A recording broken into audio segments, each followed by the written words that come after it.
now eyeing another for his new hometown team. The landscape has tilted. Change is good. Southern California boasts another serious contender. Winning is even better. The San Diego Padres. The exciting, hopeful journey begins today. Beat LA.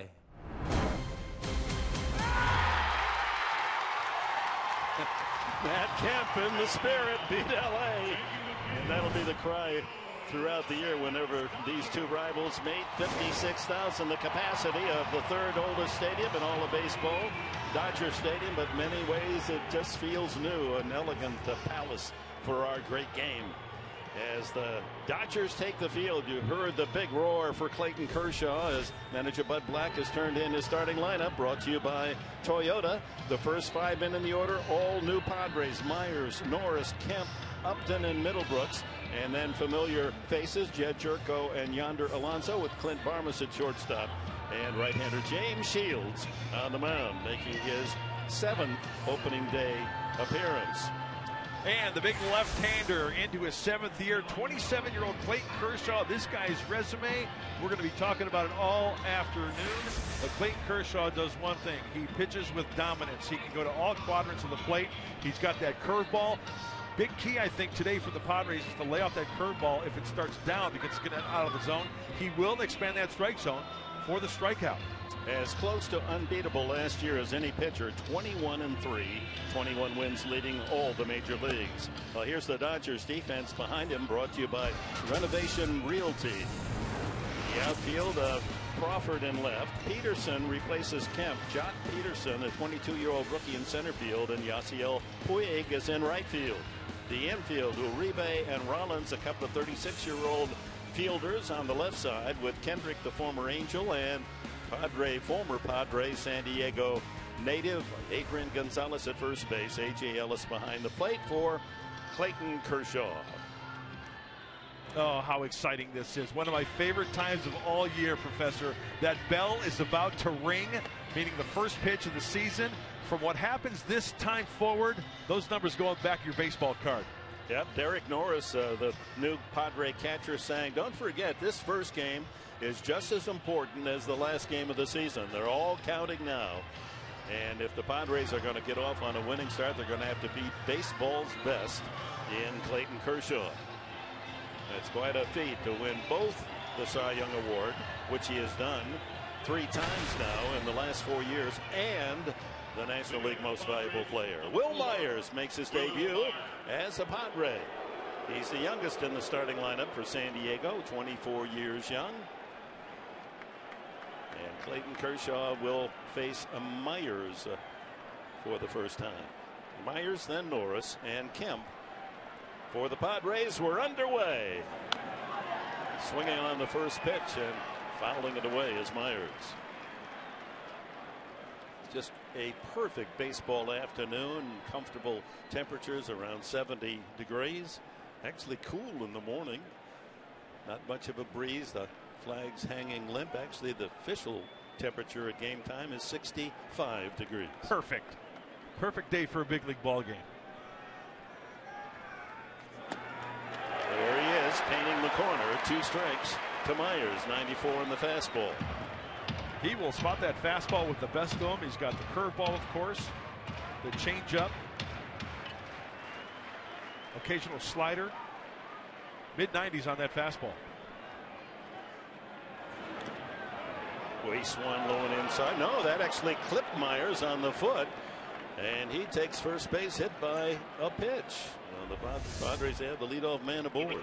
Clayton Kershaw will bury that fastball in. He'll bury the curveball in as well. And Will Myers trying to get that foot out of the way, and it hits him right in the knee. Hey, make it hurt. No pun intended.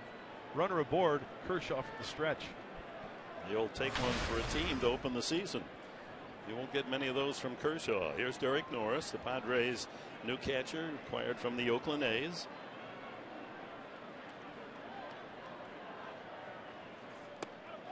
And he takes high. Norris, an all-star last year in Oakland in the American League. 270 batting average. And Matt Kemp will pause to enjoy the reaction of Dodger fans. A lot of cheers, and there'll be some boos when he's introduced. In there, 1-1 so far. 93 and 94 on the fastball from the 27-year-old Kershaw. He's got to have the adrenaline pumping as well. I don't care if you've won an MVP, a Cy Young Award, 3-time Cy Young Award, 4-time All-Star. He's still got the butterflies going, I'm sure. There's that slow breaking ball, and he spins it in there, 1-2. You mentioned the 4 quadrants, able to hit those 4 spots in the strike zone with 4 terrific pitches. He can do it. He can throw it at any time as well. His pinpoint control is masterful. Walks very few hitters.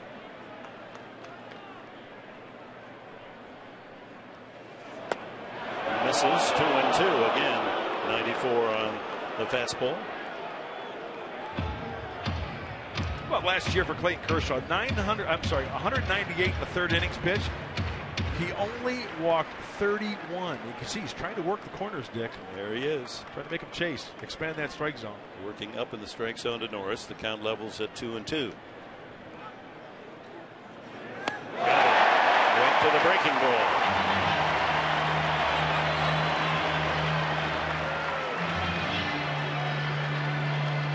Number 27, right fielder, Matt Kemp.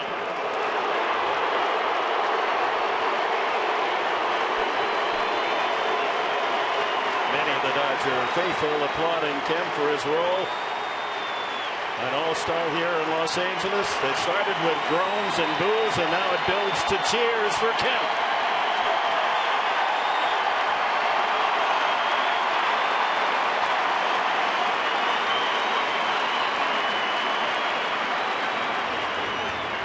That was very nice indeed. Fans wanted to boo because that's a natural thing for fans to do, but overcome with a positive cheers for Kemp and saying thank you for his contribution as a Dodger. What a matchup. And a nice gesture by Matt Kemp, taking the time to step out just a little bit, acknowledge the crowd. He tipped his helmet as a thank you. Now it's time to get down to business.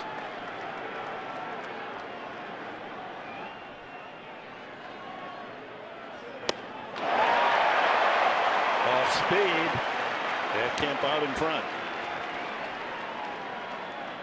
When Kershaw works from the stretch, he indeed exaggerates just that, the stretch.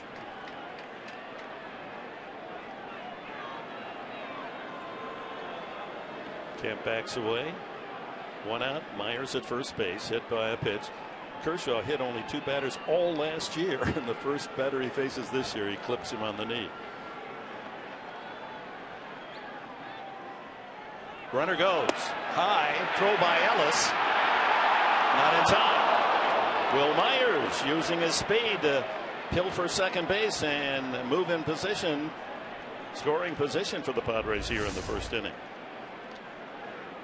Hey, who says that Will Myers is not a prototypical leadoff hitter? He takes from another team, he steals second base, gets into scoring position for Matt Kemp. I know he's not a burner out there. 6 stolen bases for Tampa Bay last year for Will Myers. 2 balls and a strike to count on Matt Kemp, with Myers now perched at second base and Justin Upton waiting his turn.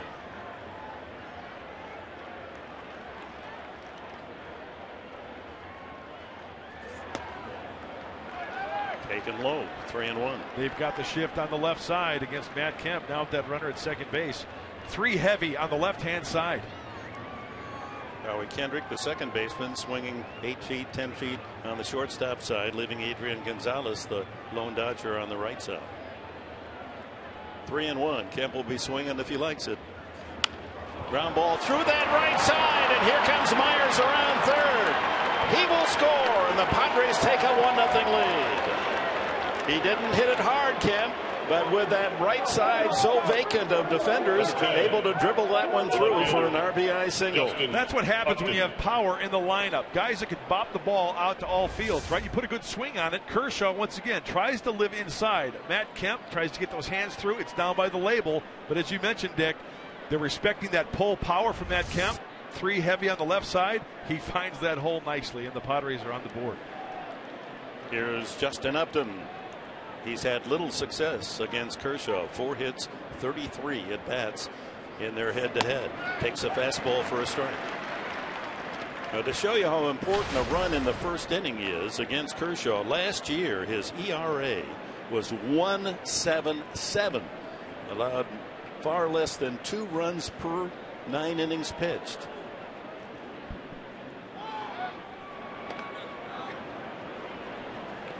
In fact, in his career, Kershaw has historic ERA numbers, 2.48 in every game he's pitched. His earned run average.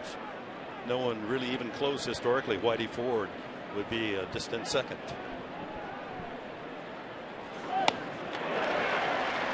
Power swing of Upton.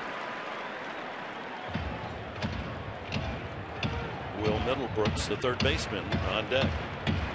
James Shields takes at least to 1 run before he takes the mound.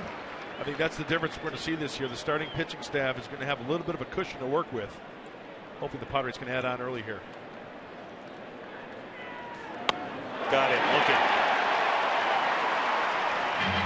Second strikeout for Kershaw here in the opening frame, and here's Middlebrooks. Now this pitch right here, as we take a look, looks like kind of like an off-speed pitch or maybe even a high fastball. But one thing is for sure, it looks like Upton was looking for something bigger as far as an off-speed pitch, and that one got snuck by him for the called third. Injury riddled season last year in Boston, Middlebrooks, so his numbers not impressive. He's had a terrific spring. And he, like those who precede him in the lineup, Kemp and Upton, has eye-popping power.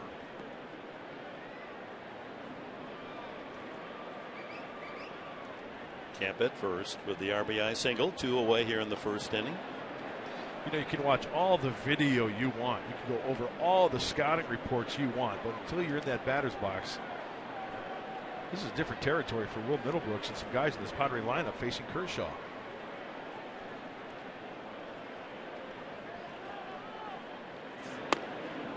Lays off the fastball, 1-1.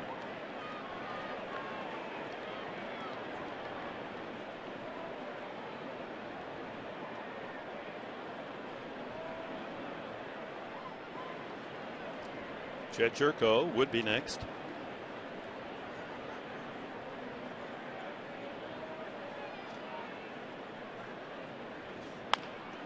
To the left side, Uribe. He'll go the short way to second for the force. Padres out in the first, but they log a run. Matt Kemp with an RBI single.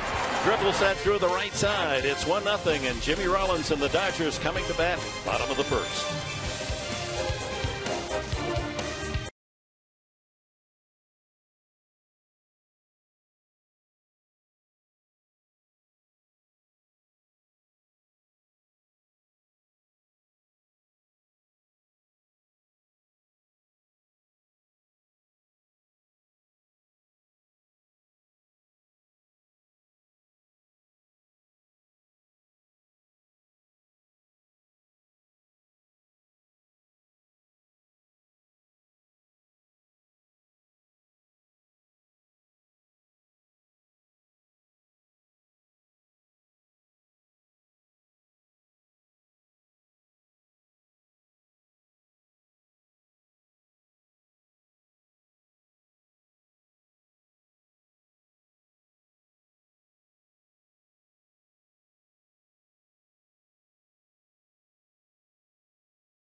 this organization is ready to win now.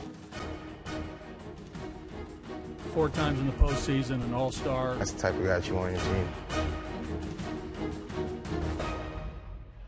James Shields making his first ever appearance here as a player at Dodger Stadium. As a youngster, he and his dad Jack would come down from Newhall, north of Los Angeles, to see the Dodgers. Matt Kemp settles into right field, and with a deep breath, knowing he's given the Padres an early lead, 1-0. Jimmy Rollins, all-star infielder, shortstop with the Phillies, now a Dodger, leadoff man. 2,306 career hits for this 36-year-old. Ground ball up the middle. Churko can't get it. Rollins aboard on a leadoff single. Rollins sets the table. Here's the rest of the lineup for Don Mattingly. Rollins leading it off. Yasiel Puig will hit second. Adrian Gonzalez, who led the majors in RBIs last year with 116. Howie Kendrick batting cleanup. Carl Crawford, a 300 hitter last year. Juan Uribe had a best ever season last year with the Dodgers. Young Jock Peterson in center field. H.A. Ellis behind the plate for Kershaw. Puig, 296 a season ago with 16 home runs. National League All-Star. He's only 24.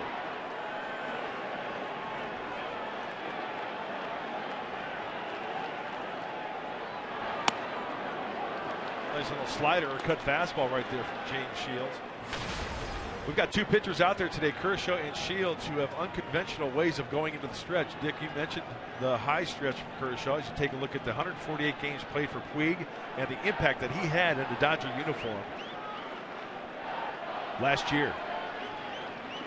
Rollins always a threat to steal. He's been an outstanding base runner through his career. 0-2. Last year with the Phils stole 28 and has 453 stolen bases lifetime.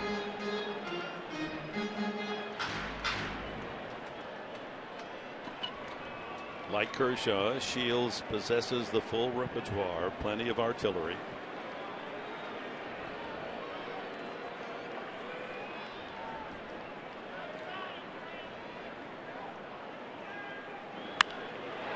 Lifted foul, and the first souvenir of the afternoon to someone down in the lower tier.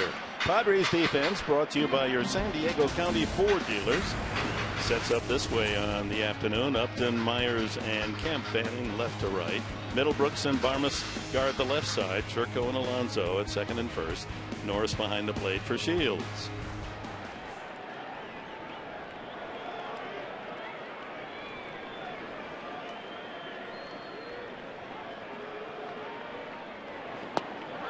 Over but low.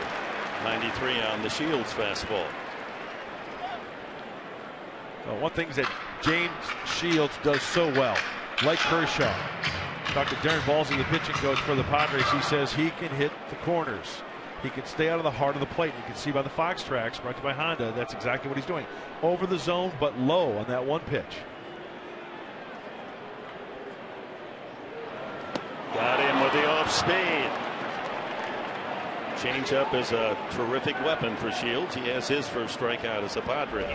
You can say so many things that James Shields does well. How about the righty on righty and almost bringing Yasiel Puig to his knees? Everything is the same, the delivery of James Shields. He repeats his delivery just like Clayton Kershaw, one of the best out there. It was evident on that changeup. Here's a man that can knock in runs. Padre fans well know that fact. Last year with 116 to lead all major league hitters. Quite a different batter. Overall was 276 last year. So much better hitting against right-handed pitching than lefties. Line drive caught by Middlebrooks. Throw across, not in time. So the Padres had to shift on. Only Middlebrooks on the left side, but he had the right spot over there as that line drive off Gonzalez bat right to his glove. It all starts with the pitcher hitting his spot, knowing that Gonzalez likes to go that way, and Middlebrooks 2 steps across his body. Nice strike over to Alonso, but Rollins gets back quickly. Hey, we're going to see some serious picking going on over there at third base, I think, with Will Middlebrooks. Well, talk about serious hitting. How about Howie Kendrick against Shields? He's been the toughest man for Shields to get out in his career. Kendrick hitting .538 against Shields. You see that quick footwork of Shields. He has one of the better moves for a right-handed pitcher over to first. Look at that, 14 for 26. Kendrick, .538 average against the offerings of the man on the mound today. And believe me, James Shields knows those numbers. They know the book on the hitters. Speaking of the book, fastball, cutter, curveball, changeup. He dominates with location. He is ready to go. Darren Balsey said, like all the starters, very proud of his starters this year. They all threw extremely well in spring training. I asked Darren Balsey on Sunday, actually Saturday after the game, as we took the bus ride up the freeway to Los Angeles. Tell me about Shields. I mean, his reputation obvious. He's one of the better pitchers in the American League. What do you think? He said he's better than I thought he would be. He's really impressed him, not only with his stuff, but his composure, leadership. 2 strikes now to Kendrick.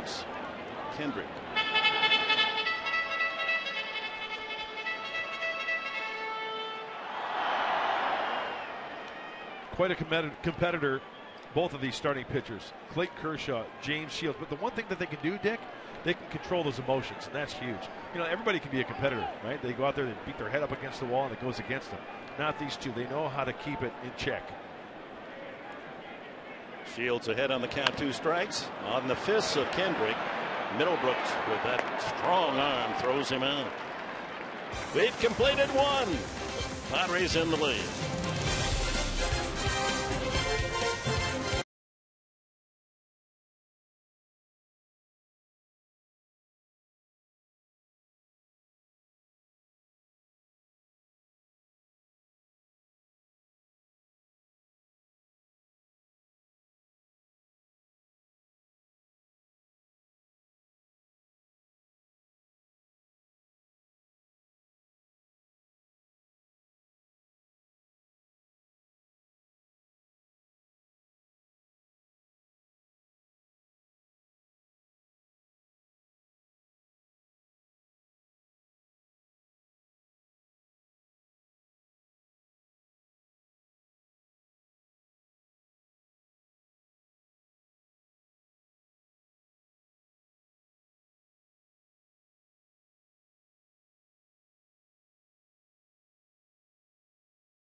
Ball brought to you by Petco.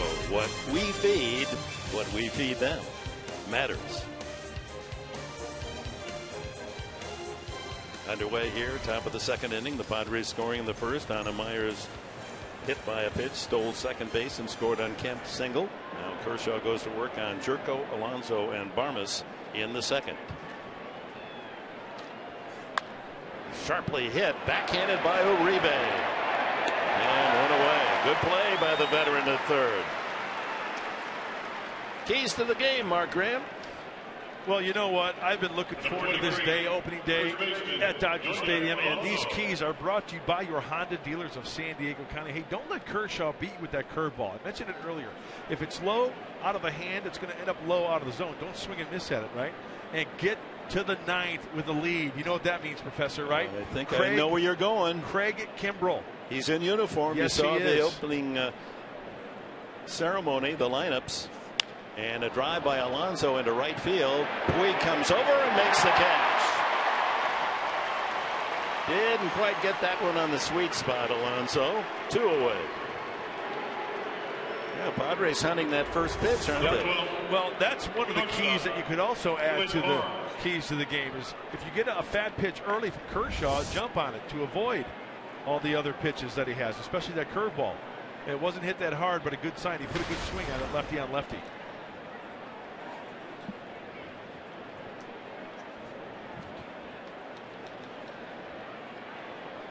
Barmes takes a strike. Against Kershaw, Barmes has had some success, and considering the fact that last year he allowed a 196 batting average against Kershaw, Barmes's numbers are quite good. 7 for 27 and a home run. Those coming primarily when he was in Colorado. A few at bats while at Pittsburgh the last couple of years. Barmes. Blowing away, 2-1. I'm no hitting guru, but I will say this after seeing Clayton Kershaw pitch for so many years. If I'm going to be a hitter, I'm going to look middle in. That's where he makes his bread and butter. That's where he makes his dinero. 2-2. And you can see the tracks brought to you by Honda. Look where he's, they're the one over the heart of the plate away, but mostly down and in, fastball in. Well, Jerko and Alonso first ball hunting made out. Now 2-2, and he gets it. Third strikeout. Easy inning for Clayton Kershaw. Bottom of the second, it'll be Carl Crawford leading it off for LA.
Team Chris Budden. Chris. Thanks so much, Dick. It's James Shields' 7th opening day start. It's his first ever start here at Dodger Stadium, which means a lot to him because he grew up in Newhall, California, just about 30 minutes from here. Grew up watching them on TV. Says, I wasn't necessarily a Dodger fan, but grew up watching them, loved baseball, so excited to be here today. A lot of family here. He said a lot of people have moved on from Newhall, but a lot came out here today to see this first start here at Dodger Stadium. All right, thank you, Chris. Fly ball foul off the bat of Crawford leading off here in the second. For those of you not familiar with the geography around Los Angeles, maybe you've taken your kids up to Magic Mountain, and that's in Newhall, very close to where Shields grew up. Since then, he's been on a very exciting ride, Major League Baseball. Broken bat looper. Barmes going out to make the play. Well, he's the Iron Man, is James Shields, in Major League Baseball pitching since 2007. Look at that, 1,785 and 2, 1/3, 1 out more than King Felix up in Seattle. You know the amazing thing about that is James Shields talking to Darren Balsey, the pitching coach. The velocity's gone up a little bit. Yeah, we've got a problem after that at bat. Derek Norris, the Padre catcher. Did he get hit by the follow through swing of Crawford? Let's watch. Cutter in, broken bat. Oh, and the barrel of the bat then landing on the right wrist of Derek Norris. And of all the positions as the Padres open this season, the 25-man roster, of course, they're shy behind the plate because Tim Fedorovich, who came over with Kemp in the trade with the Dodgers, requiring knee surgery and will miss most of the season. So it's Derek Norris, Will Nieves, the only other catcher on the 25-man roster.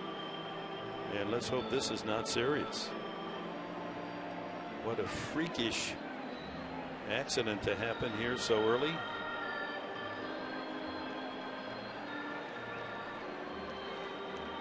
It's a wonder that doesn't happen more often. Usually the barrel of the bat goes toward the field of play, not back at the catcher. We've seen more and more bats break over the last handful of years. Even more than that. There's the broken bat. So full force to the forearm of Norris. He's a tough guy. I mean, it's going to take a tow truck to pull him out of there, but let's hope. Bud Black is take some practice throws right here, Derek. Yeah.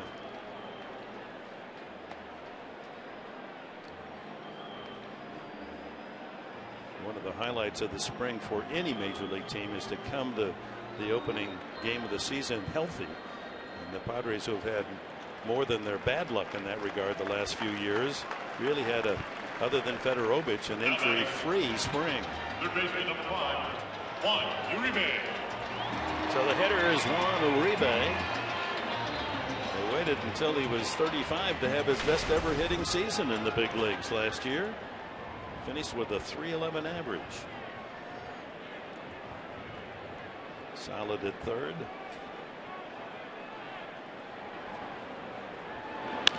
Ground ball to the left side. Barmes 2 away. Well, Clint Barmes can get to it shortstop. He's going to pick it and make the play. That's a nice little combination over there on the left side. Will Middlebrooks, Clint Barmes on the left side for San Diego. Jock Peterson. This is the young man they feel has stardom written all over him. He did something last year in the Pacific Coast League. Those are his brief numbers, just up for a cup of coffee in September. No one had done in the PCL in 80 years. He had 30 home runs and 30 stolen bases. So he's a complete package, a man with power and speed. Only 22, from Palo Alto High School up in the Bay Area. And showed his stuff in the spring, leading the Dodgers with 6 home runs. There are his numbers in Albuquerque with the Isotopes, a .303 average. So the veteran right-hander Shields against the rookie Peterson. Quick bat for Peterson, good plate coverage. He's got that extra base pop we talked about, but he will strike out a lot. So knowing they had the developing Peterson in the farm system, the Dodgers then could see trading away Matt Kemp. Here's a 55-footer, 2-1. A big game opening the season here at Dodger Stadium. We'll be back with you the next 2 nights, 6:30 for Padres Live, the pregame show. Tyson Ross gets the call tomorrow night against Zach Greinke. And he falls behind for the first time, 3-1. A.J. Ellis, the catcher, on deck.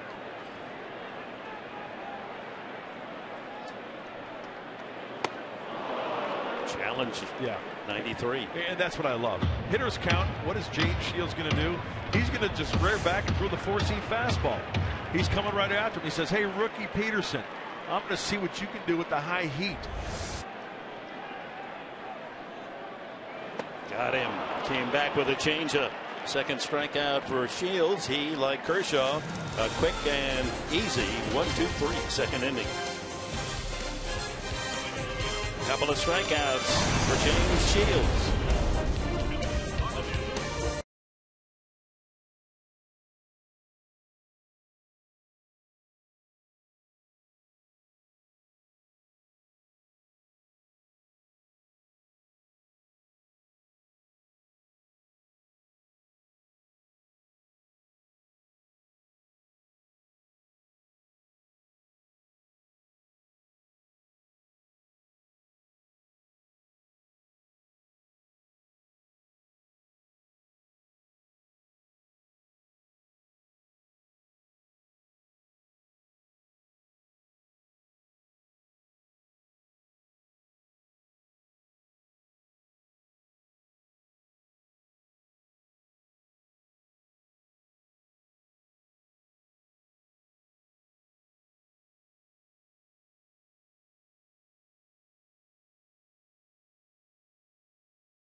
Hi, guys. We have Buddy Black, 9th year as a manager. How excited are you for opening day?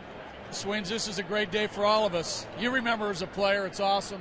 It doesn't change as a coach or a manager. These days are special, as you know, opening day. Buddy, you know that you win with starting pitching James Shields today. What was your message to him? Well, again, be yourself. He threw great in spring. He was set up both physically and mentally. I think we're seeing that early. His stuff is good. He's got his pitches working. Don't need to do anything more than what James Shields can do. Quick thought on acquiring Craig Kimbrell. Awesome. Can't say much about AJ, what he's done over the last number of months, and to top it off with what happened yesterday, it's good stuff. Kimbrell's excited to be a Padre like all our new guys. He's a good one, Sweens. You know that. Buddy, thanks for the time. James Shields, who prides himself in being a good hitter. In fact, his career average is .213, but he bends to that big curveball, and strikeout number 4 for Kershaw. As we look at the trade consummated yesterday, Kimbrell and Justin Upton's older brother, Melvin, or BJ Upton, coming from the Braves. Upton, by the way, on the DL with an injured foot. Carlos Quinton, Cameron Maben, and young right-hander Matt Whistler, and a Padres minor leaguer, and what amounts to a second-round draft pick next year going to Atlanta. Will Myers led off, hit by a pitch, and eventually scored second and scored the game's only run on Kemp's single. Bottom line is that the Padres got better. You talk to A.J. Preller and you ask him about all the trades. Hey, he says, we're just trying to gain some offense. They did that during the offseason. Anytime you can try to make your team better, that's exactly what happened. My goodness, just 24 hours ago, Dick, Joaquin Benoit was your closer. And you know what? Quite frankly, I was fine with that. Fly ball Myers to center field. Peterson giving ground. 2 away. Closed captioning for today's game brought to you by Wiener Schnitzel. With Chris Button, Mark Knight, Dick Enberg, Mike Pomerantz, Mark Sweeney also with us here for opening day at Dodger Stadium. Glorious blue sky afternoon in the city of Angels. The bunting. Oh, you love it, huh? The ceremony, the pageantry of opening day. 2 out to Derek Norris. Struck out swinging the first time.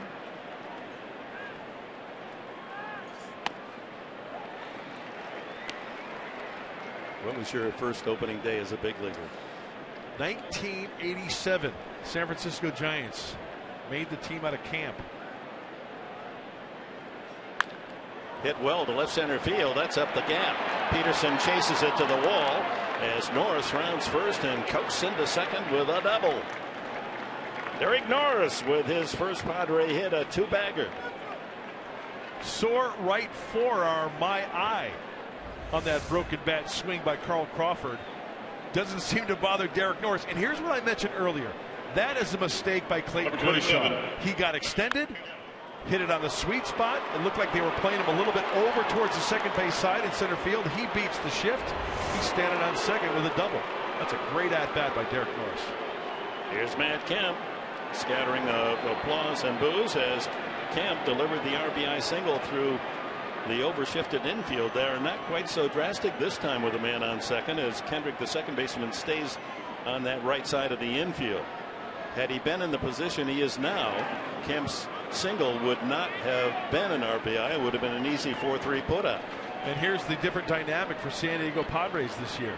Kemp, first base open, right, is if in fact a pitcher wants to pitch around Matt Kemp. Well, you've got Justin Upton. Sure, he struck out looking the first time up, but still a threat if that were to happen. So that means Matt Kemp probably going to get some pitches to hit here. 2 outs. Norris with a double at second. Chop to third. Uribe, a long throw across, gets him by a stride. Middle of the third, 1-0 Padres.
the Fox Sports San Diego family. Allie Sturm, who's down in San Diego at the Padres season opener party at Sequan Casino. Allie.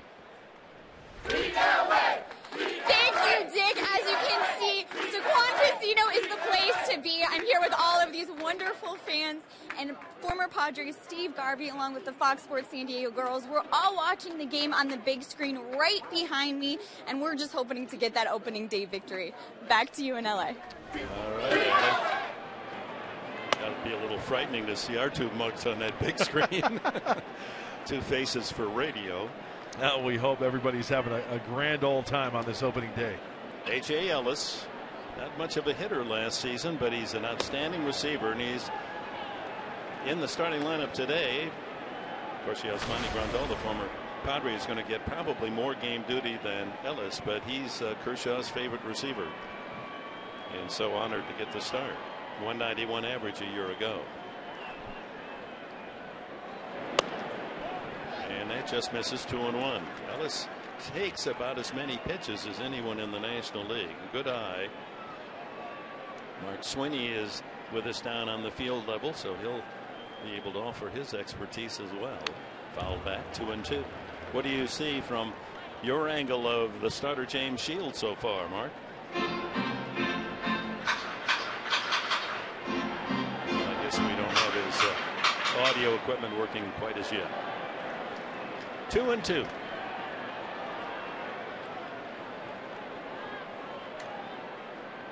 Got him. That's strikeout number 3 for Shields. Brings up the pitcher, Clayton Kershaw. Kershaw gets a base hit now and then. 157 lifetime, has hit a home run. Not an automatic out. I understand now we have that microphone working for Mark Sweeney. How's it feeling so far? Well, he looks very comfortable to me. James Shields has settled in emotionally and getting after that fastball.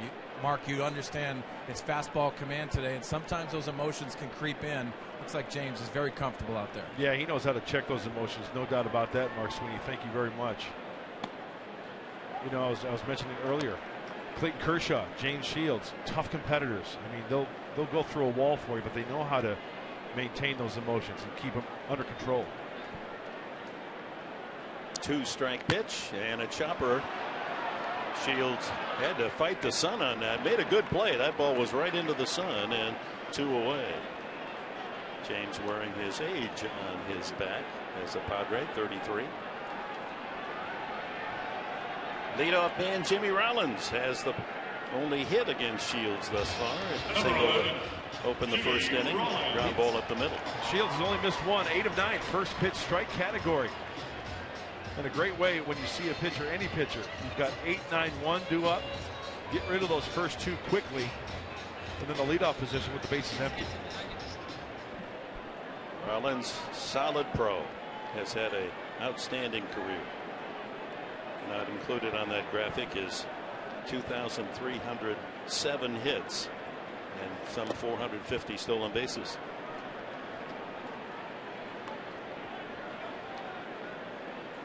In making a couple of key moves, Hanley Ramirez being traded and B. Gordon. So the Dodgers with a new double play combination. Rollins at short, Kendrick at second.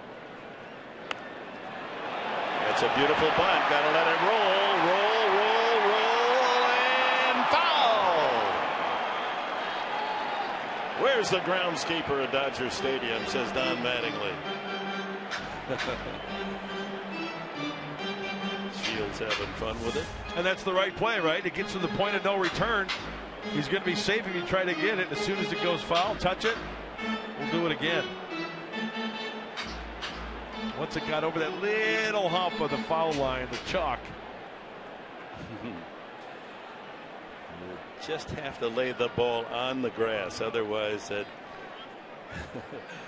third part of the infield betrays you. I think you're going to see Rollins do that quite a bit, especially when they play him the way the Padres are playing him. Playing him pull. Will Middlebrooks well off the base at third base, especially with 2 outs. Then you get Yasiel Puig up there with a runner on. Rollins has surprising power for not a very big man. He's slight of build. He's 5'7", 175 pounds. And yet he can poke it long as well, bunt for base hits. He has 216 career homers. Of course, he hit a lot of those in that friendly ballpark in Philadelphia. Hitter's paradise there in Philly. There are some of the impressive numbers by the 36-year-old Rollins. 3-1. Inside corner, 92 on the, looked like a cutting fastball.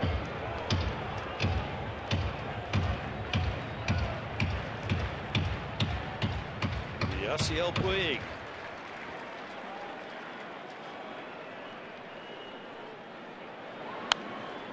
Lifted high off third and foul.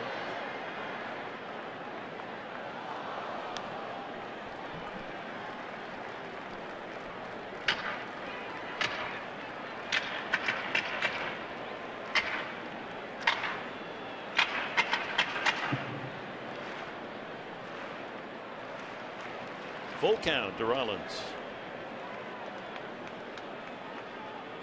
And ball 4. All the way to the screen. Jogging to first is Rollins. First walk from Shields. Oh, Mark Sweeney, we know about all the changes for the San Diego Padres. When you look at the other dugout for Don Mattingly, how do you see the changes going this year for the Dodgers? Well, talking to some of the people in the Dodgers organization, I think it was a big thing of getting Matt Kemp out of there. The equation of possibly even moving him back to left field, which was a problem last year. So that really indicated what kind of offseason they were getting. You're going to see a lot of those changes, but they're going to catch the ball in the middle of the infield. They wanted to solve those problems as well with their pitching staff. Yeah, I think you make a good point. Up the middle was so key, and the Dodgers did get better. Boy, you miss, though, the ability of D. Gordon as a leadoff hitter. He's one of the best. First pitch low to Puig, who struck out swinging the first time. Yeah, when D. Gordon got on base, he was a threat, but it was a matter of getting on base. Not really the best on-base percentage for D. Gordon. But you're right, when he was on the base paths, he was a burner. Gordon led National League in stolen bases. Puig wearing number 66, and that's a significant number here at Dodger Stadium, especially in the broadcast booth next door. Puig sends that one foul and out of play because Vin Scully, the incredible Hall of Fame voice of the Dodgers, this is his 66th season of calling Dodger play. Wow. 1950, his first year in Brooklyn. And still the poet laureate of our profession. Always a pleasure to see Mr. Scully. A ball and a strike. Shields visiting first base to keep Rollins honest. I'm anxious to see that great move and pick some runners off this year. Not too many times you see a right-hander pick off runners. But you mentioned it earlier, Dick. It was a good call. Very quick feet. If you're quick with your feet, throw over like a dart over to first base accurately, you get a lot of runners. There he goes. Inside, Norris's throw, not in time, into center field. Rollins can't advance as Myers hustled in to back up the throw. First steal as a Dodger to Jimmy Rollins. Well, the Dodgers, testing Derek Norris. Remember, he got hit with the broken bat of Carl Crawford on the backswing on the right arm, the right forearm. So, hey, why not? You got some speed at first base. You've got 2 outs, put him in motion. And Derek Norris did kind of yank that one a little bit and short hopped it to second base. Yeah, if the throw's on the money, they get Rollins. Yep. Well, the tying run in scoring position with 2 outs here in the third on a walk and stolen base to Rollins. And the count 2-1 to Puig. Ground ball chopped to short. Barmes is there. And that's it for the Dodgers. A man left for the Dodgers. 3 in the books. Dustin Upton will be up in the top of the 4th inning. Power hitting outfielder for the Padres as San Diego leads here in LA 1-0.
Bats are brought to you by Clean, Crisp Coors Light. Justin and Melvin Upton are the 6th set of brothers to be teammates with the Padres. And there are the other 5. After we check on Justin here, who took a 3rd strike his first time. And here are the other 5. Did you guess some? Of course, the most famous brother act, Tony and Chris Gwynn. How about the Alomars? Got a Hall of Famer there too. Oh, Brian and Marcus, San Diego, born and bred there. Adrian and Edgar. Adrian patrolling first base for the Doyers. Oh, that swing of Upton, man. I'll tell you what. Compact, short, huh? Short, compact. And Mark Sweeney, you know, that sound of the ball off the bat, of that quick swing. What do you think about it? Well, around the league, they're talking about strikeouts. When you see intent in the swing from Upton, from Kemp, all the guys in the middle of the order, that's what you get excited about from a Padres perspective. A lot of strikeouts last year, but not that power element, that fear factor that you talked about, Mark. You know, I'll take the punch outs, guys. If you hit 30 to 40, got no problem with that. What hurts is when you hit 5 home runs and you strike out like a cleanup hitter. 1 and 2 to Upton, with Will Middlebrooks and Jed Jerko to follow here in the Padre 4th inning. Well, Mark Sweeney, you've got the great vantage point. What do you think of that? Well, we talked on the pregame about the lower half of Matt Kemp. The lower half for Justin Upton works very well. He is spread out with his stride right here to try to shorten up. Good layoff there, Mark. You and I were talking before the game, and you said don't get beat on that curveball that's out of the zone. That's a good pickup on that last pitch, the bouncing curveball. It is. If you can stay off it, sometimes it is unhittable from Clayton Kershaw, and he embarrasses you with that pitch. Try to eliminate pitches as much as you can, but you can't miss that fastball mistake. Another foul. The count levels at 2-2. Looked like a little bit of a changeup that got up and away. Could do some damage with that pitch as well. Middlebrooks waits his turn.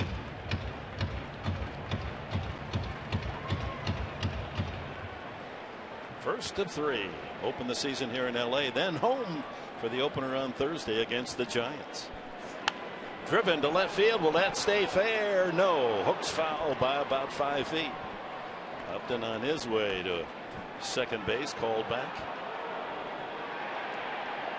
Mark Sweeney, it's kind of tough sometimes to let that big curveball travel, right? Because if you catch it too out in front, that's what happens. It does, because he has that hard slider, and that was the adjustment that Clayton Kershaw made when he changed his repertoire. It was fastball, curveball, added that slider to give a different thought to the hitters.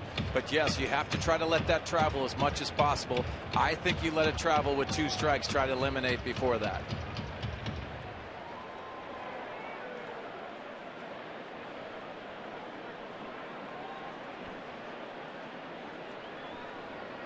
Outfield plays Upton to pull and deep. And he got him with a breaking ball. It gets away, and now the hustle to first base. A.J. Ellis with a throw gets him.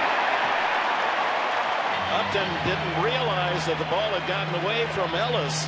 Hesitated, and that was the difference between out and safe at first base. Very close, and good hustle by Upton on the punch out. As we mentioned, just got done talking about, hey, easier said than done to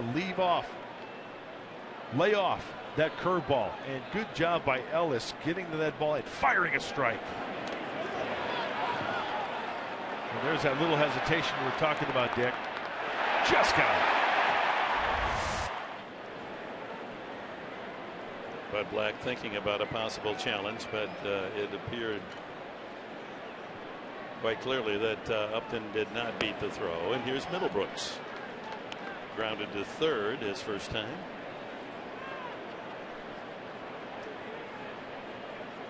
Be interesting to see the challenge system applied this year. I'm not going to allow managers to delay and take that slow walk out to the umpire, look back into the dugout to get the signal whether to challenge or not. They have to commit before they leave the dugout. Off speed again, 73 on that slow curveball. You know what, Dick? It's almost like college basketball now with the managers. You can't leave the dugout. You can't go out and argue. So on the challenge play, you're going to be at the top step. You got to hold your post. And there's that breaking ball again, expanded the strike zone from Kershaw. Swing and a miss. Ahead on the count, 1-2. Misses outside. He wanted the call there. Ooh, that's the freeze fastball that just missed, according to home plate umpire Brian Gorman. And Southland Technology, the Fox track, just a little bit off that corner. Pitch number 4.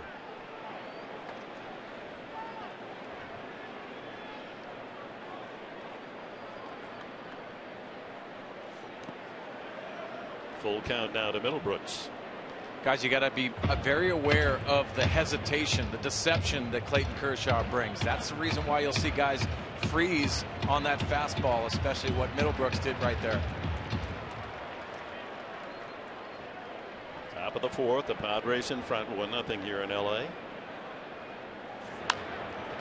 Out of play. A chance to wish a happy birthday. Perhaps we'll see him in action later in the game. Alexi Amarista, the Padres. 26 years young today. Little ninja. Well, it's a Major League Baseball birthday as we start another season. Spoils another.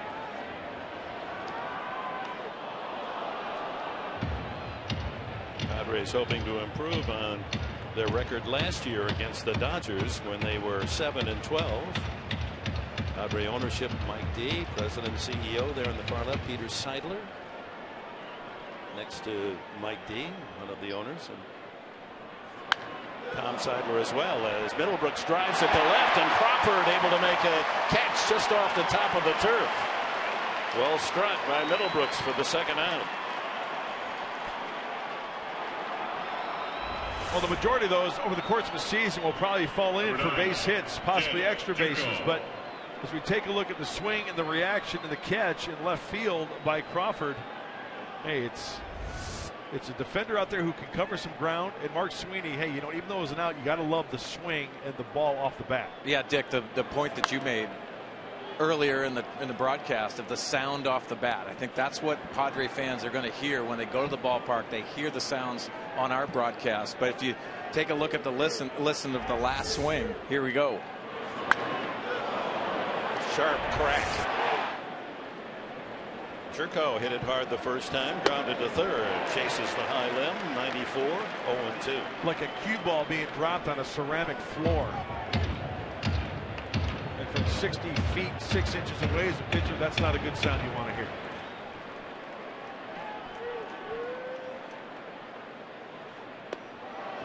Here's that tantalizing 75-mile-an-hour curveball.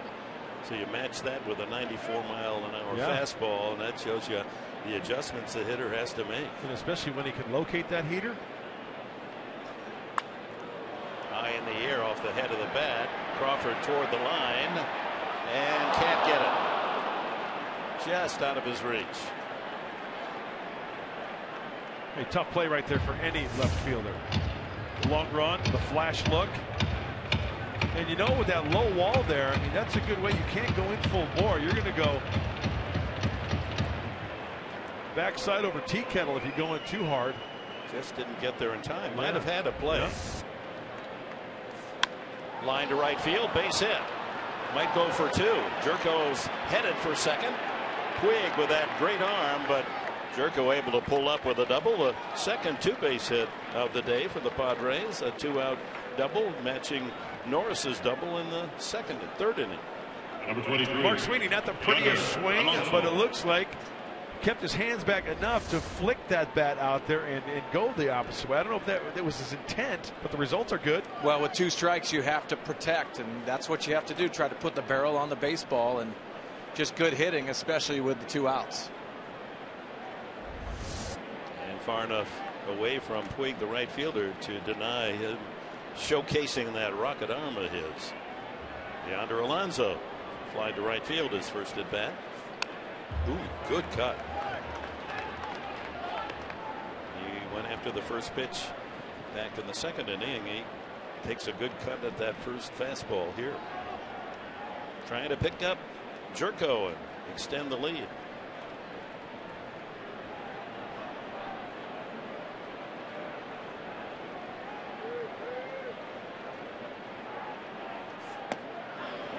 0-2. 95 on that fastball. That's paint right there. Down and away, knee high.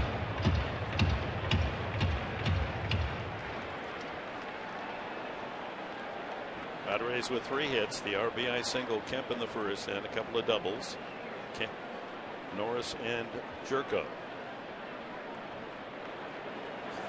Got 6 strikeouts for Kershaw. Cy Young a winner on his game again.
Southern California boasts another serious contender. Winning is even better. The San Diego Padres. Beat LA. And Matt Kemp has already done his share with an RBI single in the first inning to give the Padres the 1-0 lead. Bottom of the 4th inning, James Shields has allowed just 1 hit, a single by Jimmy Rollins, and a walk, that also to Rollins. It'll be the middle of the order, Gonzalez, Kendrick, and Crawford for the Dodgers in the 4th. Adrian lined out to the third baseman Middlebrooks the first time. And with the shift on, he shows bunt. Barmes over on the right side with Jerko playing shallow right field.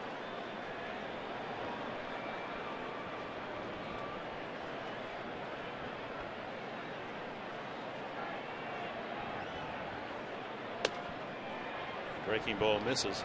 1-1. Well, you saw that graphic, a lifetime average against the Padres of .311. He can hit. He can hit anywhere. He's got a great idea. Opposite field power. Ball hit deep to right field. If it's fair, it's gone. Tie game.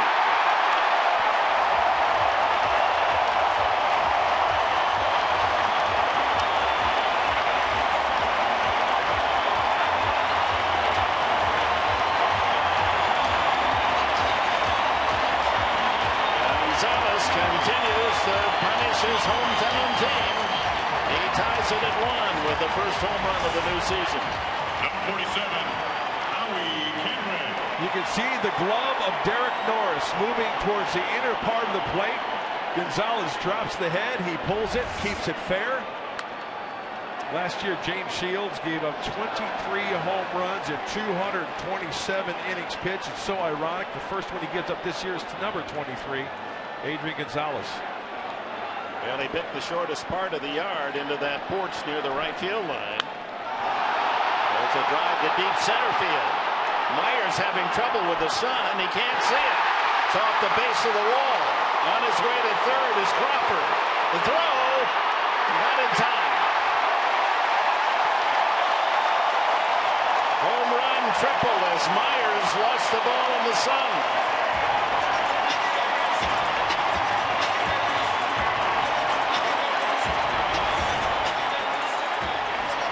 you could see he was staggering right off the bat as that ball right in the Suns' path.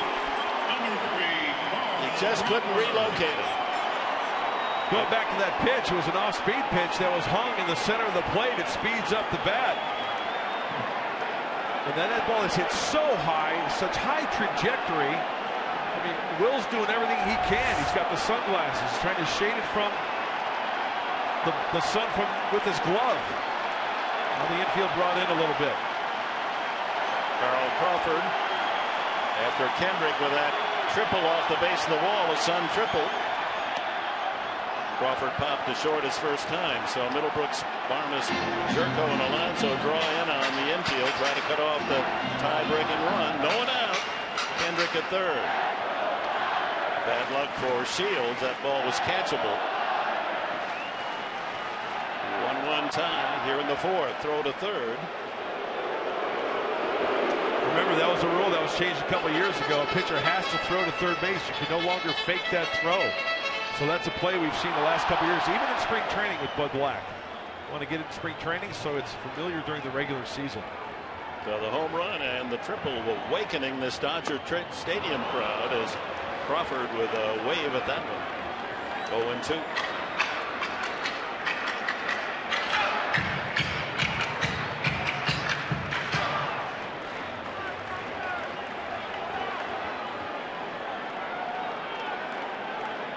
This would be a big spot for a strikeout.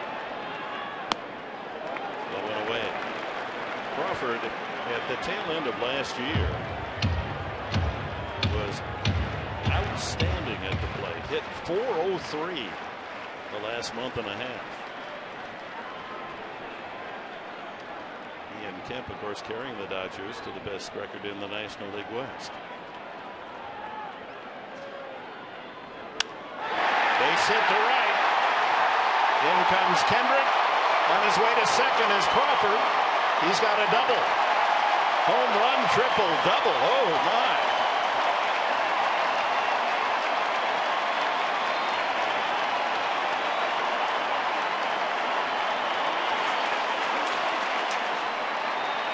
It's just a good piece of hitting, not overswinging, just made contact, found the right spot. Short and quick to the baseball. The Dodgers taking advantage of a couple of pitches from Shields that are off the zone, off-speed pitches, kind of speeding up the bat a little bit. But the Dodgers is sitting using the whole field. Home run to right, triple to left center, double to right center. That brings up Juan Uribe. He grounded to short. We're a single shy of a cycle here in the fourth inning. And a tough hitter with men in scoring position. As you can see, 324 is average last year. Hey, a couple of runs, okay. James Shields has been in this position before, very few times probably, but it's getting out of this and leaving it at 2 runs, even with nobody out, preventing the big inning. But Mark Grant, in fairness to Shields, even though he's given up a home run, triple, single, none of the balls really hit that hard. Right. The home run was a fly ball that found the shortest part of the yard, a Sun triple, and that double by Crawford was just reach out and peck at the right center. That ball's hit pretty hard, and Jerko able to deny the single as Crawford moves to third. 1 away. Brings up Jock Peterson, the rookie outfielder.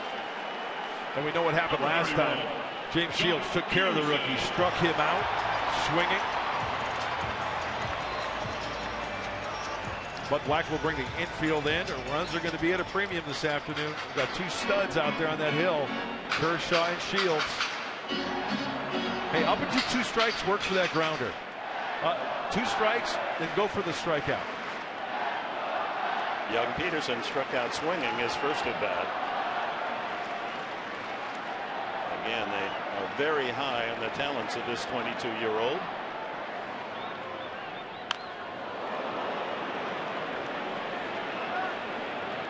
Guys, second time through the order for the Dodgers. It looks a lot like they're trying to sit on the off-speed pitch. The fastball is giving them problems. You see some late swings, but it looks like they're going to that off-speed approach. Crawford 90 feet away, 1 out, 2 runs in. Kershaw now with the lead, 2-1. Padres trying to deny a third run here in the fourth inning.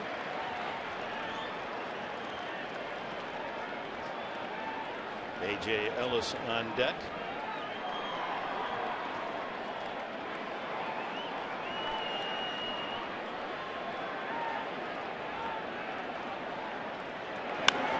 Looped on the infield, and Barmes with an easy play for the second out. That'll bring up A.J. Ellis. Number 17, A.J. Ellis.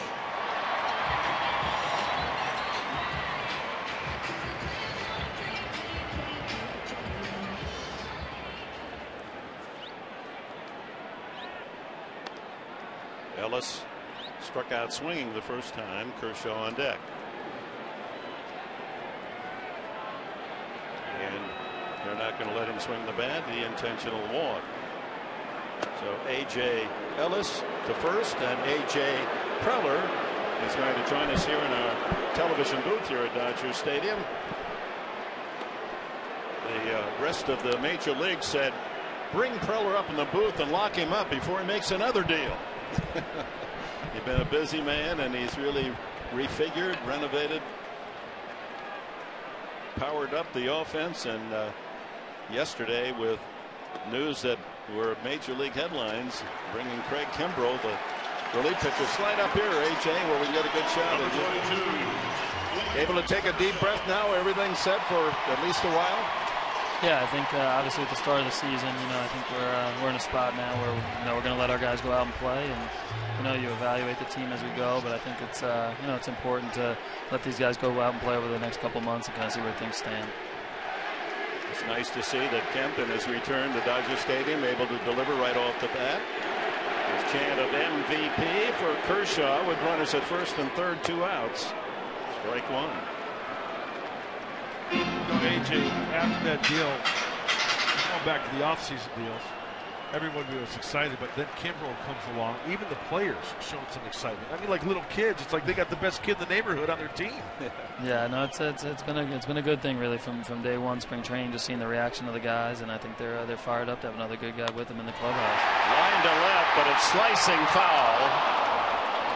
This big crowd of over 50,000 with their hopes and hearts on that swing, but well foul.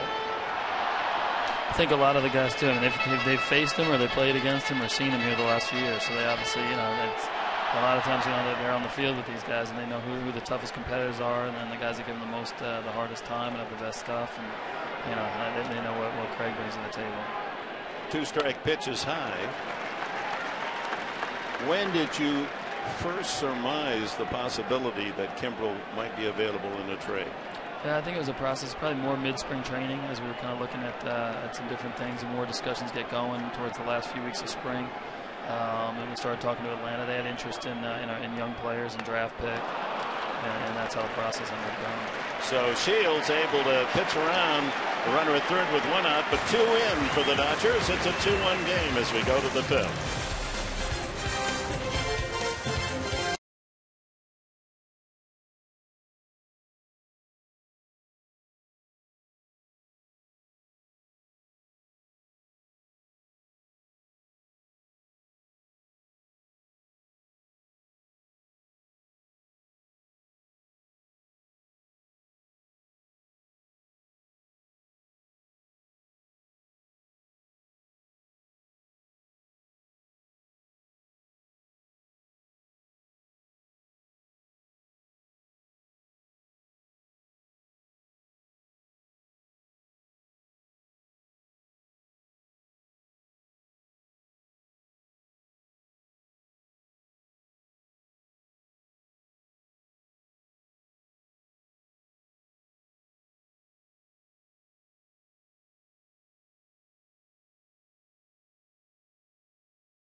As we move ahead, top of the fifth, it'll be Clint Barmas leading it off. Let's go to Craig Kimbrell and look at that fastball. And the numbers don't lie. He was the Trevor Hoffman relief pitcher of the year last season with Atlanta, and he just consistently gets people out. And can he ever strike them out? Yeah, the numbers are quite sickening if you're a baseball fan. Has led the saves in the National League the last 4 years. 289 career innings pitched. He's only surrendered 153 hits.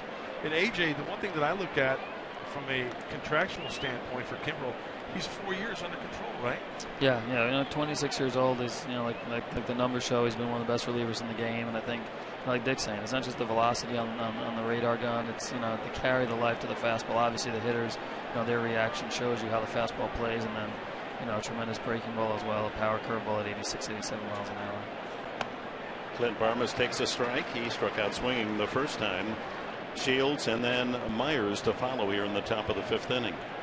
In those 289 innings, 476 strikeouts for Kimbrell. Yeah, the ball has not been in play, and I think last year only 6 extra base hits allowed, and equal success against righties and lefties, and that's why he's been a four-time All-Star.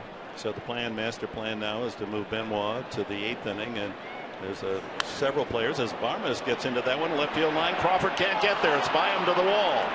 And Barmas on his way to second. The Padres have their third double of the game, and a leadoff strike by Barmas, tying run in scoring position with no one out.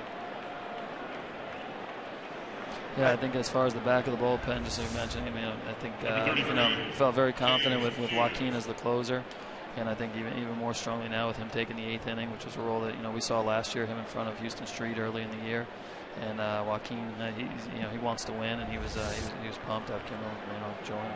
And if Kimbrell has to take them on 2 or 3 games, it should be 3 games, and Benoit we know can give him a blow, and he can be the stopper if that's the case and needed. Exactly. Give a chance. Buddy has a chance to have a lot of depth. I think even yesterday, we optioned out, Brandon Maurer and Kevin Quackenbush, who are, 2 good major league relievers right now. And, they're going to go to AAA, and I expect to see them again here at some point, but it just gives Buddy a lot of options. Shields is proud of the way he swings the bat, now trying to use that bat to soften it enough to get his runner over to third, and fouls that away. 2 strikes. Well, there was a happy young man in the clubhouse yesterday when he received the news. Corey Spangenberg making the final 25. Yeah, I mean, it's my first time in this spot as a general manager, but over the years, working in the scouting and player development departments, it was always fun to see guys get put in spots that they've earned, and I think just to see Corey and his excitement and breaking with the club, and he earned it the way he played in spring training with his energy, and he brings a speed element, so nice to see. Breaking ball just misses, and Shields wasn't bunting with 2 strikes. Hoping to cross up Kershaw in the thinking of the Dodgers. Shields 2 for 3 in the spring, so he's living up to his boasting of swinging the bat better than most pitchers. Yeah, he told me he was the Cactus League batting champion this year. So 667. Pretty good pitch.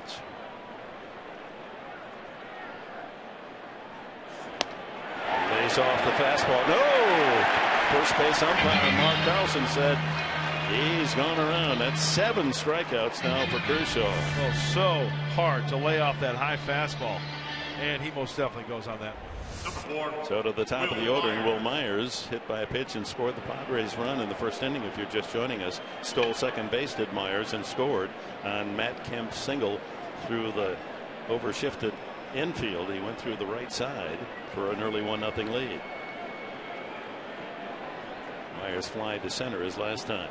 So 1 out, tying run at second, and the leadoff double Barmas.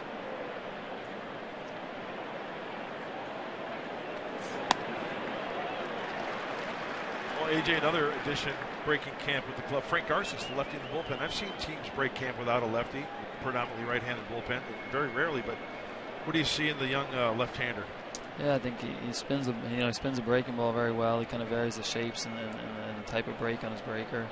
Fastball, he's 90-93, and he's a guy that he makes pitches when he has to. And I think from the time he came up last year, he does not show any fear about coming in here and pitching in big spots. He's not a big stature left-hand pitcher. He's more of a 5'10", 5'11" guy. But he goes out there against the best of the best and has shown an ability to get him out and not be scared on the spot.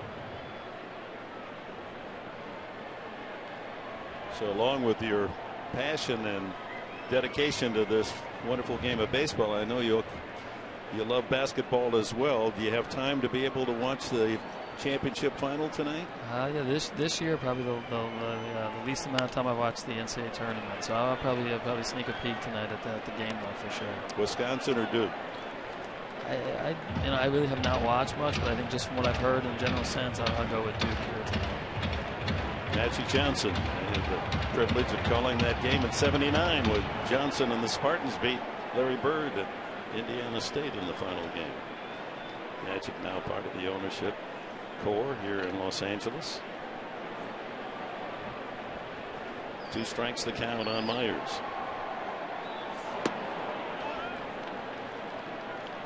Looks like the same old Clayton Kershaw, doesn't it? Yeah, I figured he was going to show up, and he has. Which is good. I think day one here in the opening day, we get as good a test as you're going to see. And I know our guys they're excited. They know anytime you face a Cy Young Award winner and an MVP, it's going to be a tough ball game and a good way to get the season started. You got Myers, and that strikeout count now at 8 for Kershaw. That'll leave it up to Derek Norris to try to bring in Barmes with a tying run. Oh, once he gets that release point down on that curveball up on top, you see the rotation starts out, looks like a strike. Actually, that might even been like a little slider. That didn't really have the big humpy hump as the curveball. So I'm going with slider on that one. Norris struck out the first time, but doubled to left center last at bat.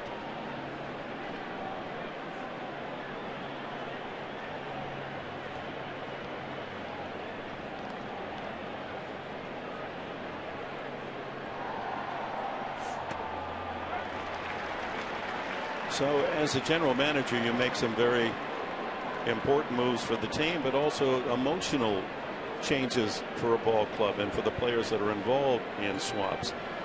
And you probably can't answer this question, but I'll ask it anyway. Was there one player in all the trades you've made, young player perhaps, you felt, gee, if I could keep him, I would have done it? But I know that's second guessing yourself. But is there one that was the toughest to give up? Yeah, I mean, they're definitely different tiers and different degrees of guys when we make the trades that we made and trading some prospects. And I think we're just honest that we knew we were going to trade some players that are going to end up playing in the big leagues and being good big league players. But that's just, you're always waiting for the phone call where the general manager calls you up and he wants to give you a good player for somebody you don't like, in your farm system, but those don't usually come. I mean, a lot of these teams where everybody really does a great job scouting, and we knew when we made these deals that they were tough deals to make in terms of some of the players we were giving back. But we like overall what we ended up with here on the big league level. Yeah, you can't second guess yourself. Deal's done, and then you hope that they do well. Both sides benefit from a trade. Well, Kershaw ahead on the count 1-2. Off the fist, fair ball to third. Uribe, and not in time. Norris is a catcher. He's going to fool you. He can run. And Uribe, a little casual, getting the ball across to Gonzalez and hustling hard. Norris likes it out for a hit. So that ball was just hit slow enough to where Norris, and how close is it going to be? Oh, safe. Good call by Mark Carlson, the first base umpire. So first and third, the Padres alive here in the 5th inning, a chance to tie it up or better as Matt Kemp steps in. RBI single in the first inning. He beat the shift, single to right field to knock in the run, grounded to third in the 3rd inning. I think that's one of the things the Padres are going to possess this year, having a little 2-out thunder, a little 2-out lightning, right? Last year we didn't see a lot of that, but with the changes in the lineup, because of the gentleman sitting in between us, Professor, I think we're going to see some of that. How about the potential of a 3-run shot, right? We're going to see a lot of that as well. Last year was 3 singles to equal 1 run too often. First and third occupied by the Padres. 2 outs here in the 5th. Drive to left field, base hit. It's tied and all the way to the wall and hustling around third is Norris. They're going to wave him home. And he will score. The Padres take the lead, 3-2. Welcome back to Los Angeles. Matt Kemp, Padres. He's knocked in all 3 runs today. Oh my! Yeah, you think about the man on the mound whose ERA 1.77 all of last year. He's given up 3 today, and all 3 knocked in by Matt Kemp, his former teammate. It looked like Clayton Kershaw tried to sneak a little piece of cheese, the fastball in the inner half, and Matt Kemp is all over us. And we saw the speed from home to first for Norris. He scores easily. On that relay, they missed the first cutoff man. Oh, that could have been a difference in a play at the plate. Some 2-out thunder. Well, the Padres grabbed the lead here in the 5th inning, 3-2. And Upton trying to add with Kemp at second base. Padres playing double or nothing today. 4 doubles.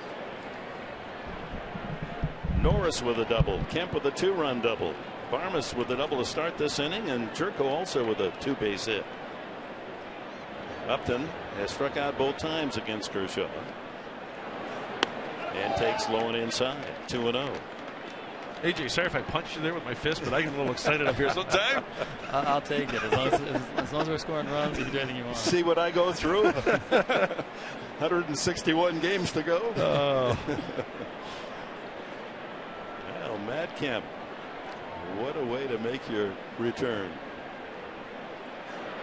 Inside again, full count, or 3-0 to Upton. With Will Middlebrooks on deck. Yeah, with this lineup, especially the middle of the lineup, pitchers, there's no place to hide. You're going to have to throw to somebody who can hurt you with the bat. Green light him, 3-0. Let's see. Yeah, but it's sharply hit right at the shortstop. Rollins across in time. But credit Derek Norris's hustle. That infield hit set up the inning, and a 2-run double by Matt Kemp. And at the halfway mark in this one, 4.5 in the books. Padres 3, Dodgers 2.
Bottom of the 5th inning, in the Padres with a 2-run top of the inning, enjoying a 3-2 lead. Shields and San Diego back in front. It'll be the top of the order: Rollins, Puig, and Gonzalez. Matt Kemp settling out in right field. A couple of Padre fans out there behind him in the bleachers saying, "That a way to go, Matt." Knocking in all 3 runs today. Rollins has been on base both times, singled in the first, walked, and stole a base in the third.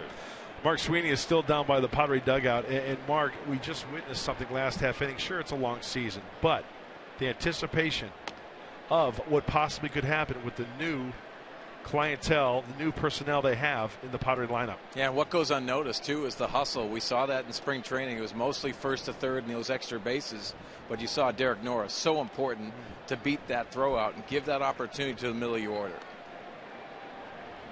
Well, thanks to A.J. Preller for his visit. He is ice water, isn't he? Oh, he is, yeah. Even with that double by Kemp, all he did was smile. You were knocking him off his seat with an elbow. Watch out here, back toward us.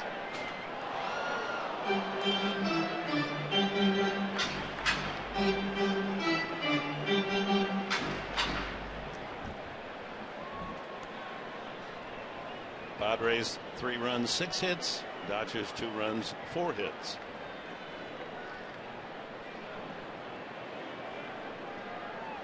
Shields taking his time. Rollins backs out.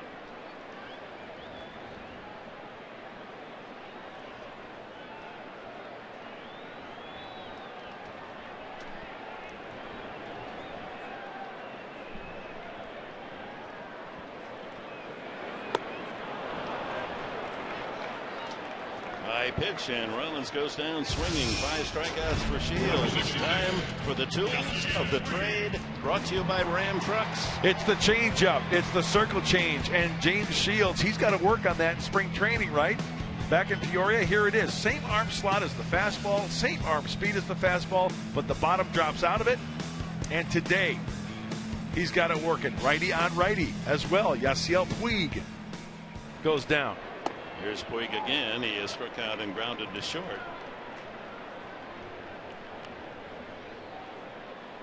Strikeouts with the changeup.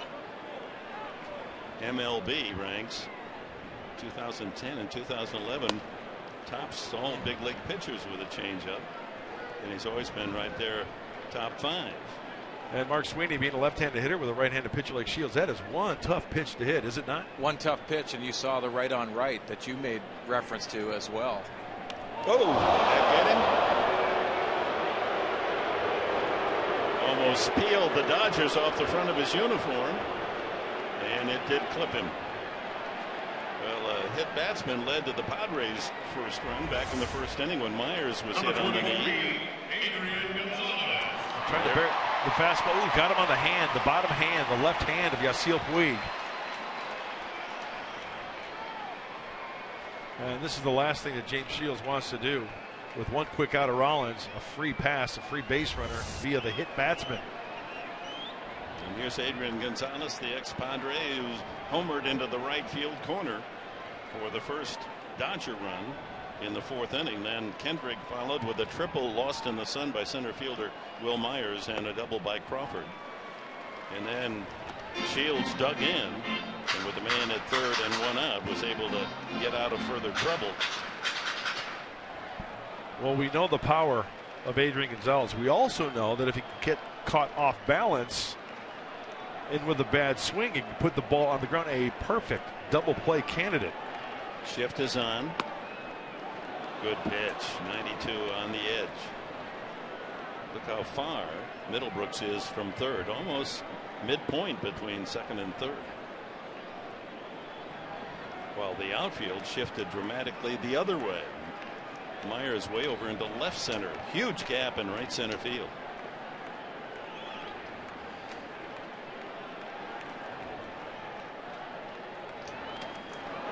Got in on him there.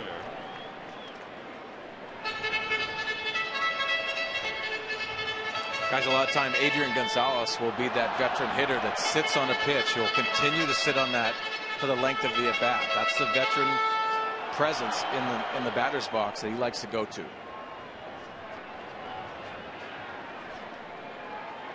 Puig will steal a base for you. Gonzalez, 5 years wearing the Padre uniform. Outside target by Norris. As a Padre in those 5 years, Gonzalez at 18, 24, 30, 36, 40. Back out of Oklahoma here. 24, 30, 36, 40, and 31 home runs. Last year, with the Dodgers 27.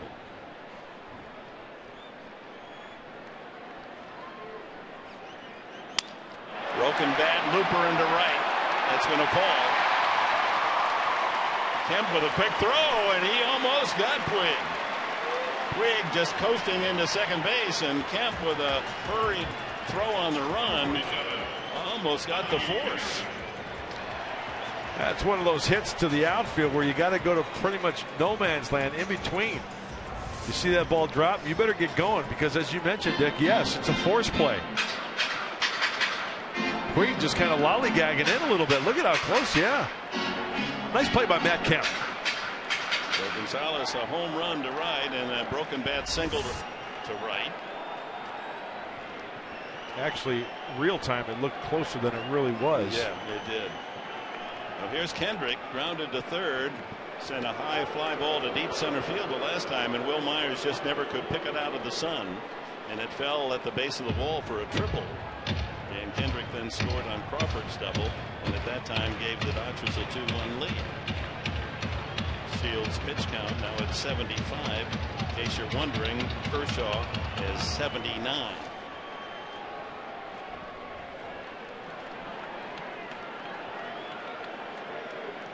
Darren Balsley on the phone to the bullpen. Right side. Nice play by Alonso. They get one there. No chance to double up Kendrick. That is a heck of a play by Yonder Alonso. Getting dirty. The momentum's going towards second base. Barma's covering. That prevents a run. Look at, he's set. Crossover step. He's got one thing in mind. From his knees, firing a strike. Nicely done. Yeah, you hurry that one and throw it away, and it's a miserable inning. But he gets the force, and that leaves the Dodgers with 2 outs, runners at the corners. Puig at third, Kendrick at first, and Carl Crawford. Tough out. He's popped to short and doubled in a run, a double to right center.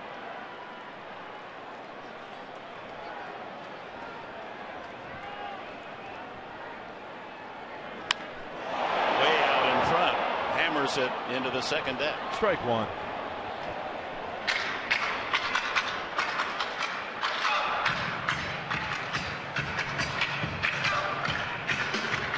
Padres 3, Dodgers 2. We're in the bottom of the 5th inning. 2 outs.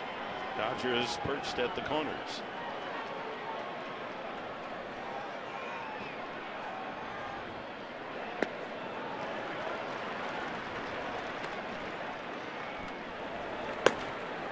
Sean Kelly, acquired from the Yankees in the offseason. Muscular right-hander.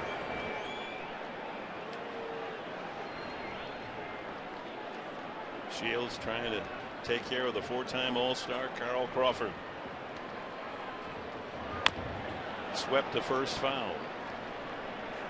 Tonight's game, well, actually today's game, is presented in HD by Sony 4K.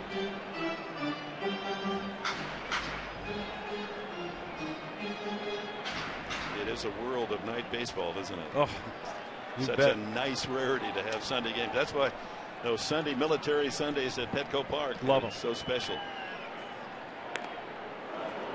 And we are hearing that the 4-game series with the Giants very likely to have 4 sellouts, but there are some seats left for next Sunday's game to close out the 4-game set with the Giants. Look forward to seeing you fans out. It'll be an exciting first series of the home season. Trying to pick on that outside corner. It's 2-2 to Crawford.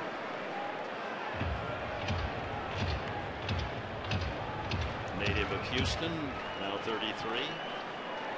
He's won a Gold Glove and a Silver Slugger award, both back in 2010. We've seen James Shields pull the string in this count. We've seen him pull the string 3-2. And we mentioned the changeup earlier. This might be a spot for that Cambio. Runner goes. Swing and a miss, strike 3. Ball gets away. No advance by Crawford. And the inning comes to an end. The changeup gets Crawford.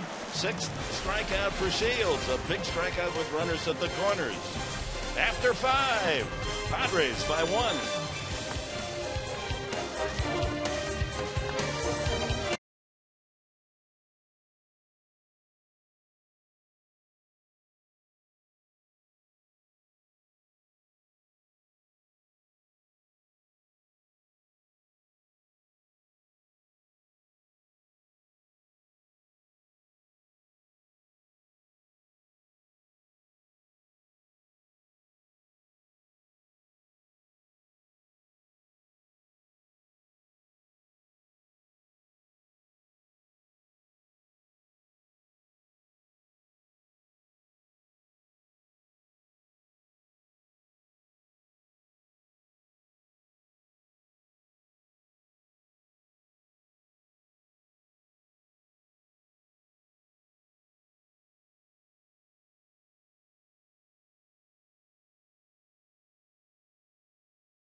To baseball, but right now let's go back to Allie Sturm at Saquon Casino. Allie.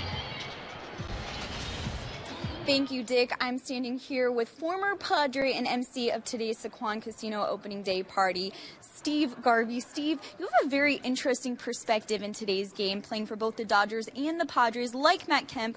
What is it like to watch today's opening day? Oh, Lord, I was living with him when he stepped in the at-bat. First one today, looking out, seeing Dodger uniforms. I felt the same way. Both of us, 30 years later, stepped back, heard the crowd applause, stepped back in, became professionals. Hit a ball to the right side like he did, and scores a run, got the Padres off to a good start. Yeah, knocking in that first one, great start for us. Well, back to you, Dick, in LA. All right, thanks you, Allie, and Steve Garvey. As Will Middlebrooks leads it off for the Padres here in the 6th inning against Clayton Kershaw. Grounded to third and lined out to left. Middlebrooks. Kershaw has struck out 8, hit 1, has not walked a man. And hit batsman Myers leading off the ball game became a run.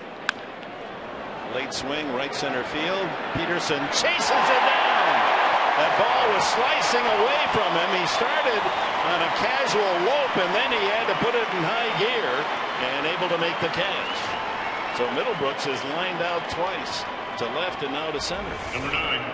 From our vantage point, when I saw Jock Peterson with that first step, I thought, as you mentioned, Dick, the slicing ball off the bat of Middlebrooks, I thought it had a chance to squeak through the gap there, but good closing speed from Jock Peterson. Padres looking for their 5th double of the game. They have 4. Their 6 hits are 2 base hits. That's a nice play. Nice play by the rookie center fielder. Jerko's hit the ball hard both at bats, grounded to third for an out and doubled to right. His double to right, he was fooled on the pitch, but able to go out and flick the ball into the right field corner for his 2-bagger.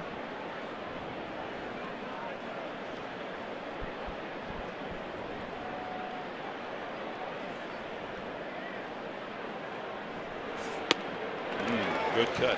Pitch out of the strike zone. Yeah. You know what, Dick? I know we've got 5 innings in the books. We're into the 6th here, but we've seen some good hitting today. We've seen some good pitching. We've seen some good defense. The whole spectrum, right? Back and forth seesaw game up to this point. Hey, take me out to the ball game, huh? Would love to. Beautiful, beautiful Southern California day. Let's hope weatherman is kind to us on Thursday when the Padres open their season at home at Petco. Popped up off third. Uribe, and he can't quite reach that far into the dugout of the Dodgers. Jerko alive. Full count on Jed.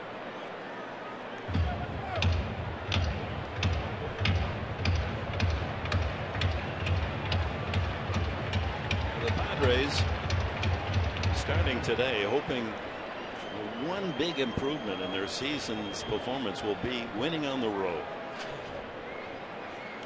Ball 4, Jerko aboard, the first free pass from Kershaw. May surprise fans that the team with the best home record in the National League West last year was the Padres, not the Dodgers. Yep. Padres are 48-33 at home, but they have the 2nd worst record in the National League on the road, where they managed only 29 wins in 81 games. So you try to get that road record up around 500. Look yeah, out you're good now. to go, I think. Yeah, absolutely. Buddy Black on the phone. Darren Walsley was on the phone earlier last inning, so Buddy's seen what's going on in that bullpen. Alonso, a high foul fly that will make it into the lower deck off to the left. And with that phone call from Bud Black, there is action in the Padre bullpen. Jackets are coming off. Sean Kelly is getting back up. Shields 81 pitches through 5 innings. Of course, the spring training progression, you pitch an inning and then 2, then 3, and stretch out 4, 5, maybe 6. And with all the energy and emotions of opening day, 81 pitches may be a lot even for Shields. That's a good point. Such a durable right-hander. Yeah, he got up to 90 pitches in spring training like all the starters did. Kershaw about to deliver his 90th today. Good layoff there by Yonder Alonso.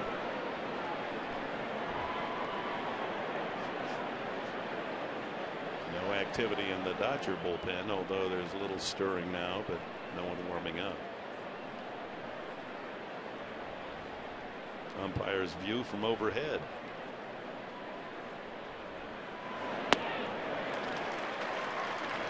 There's that slider. One out walk to Jerko here in the 6th inning. Well, just when you think about the curveball, Dick, good call on the slider. Good break to it, good depth. Lefty on lefty.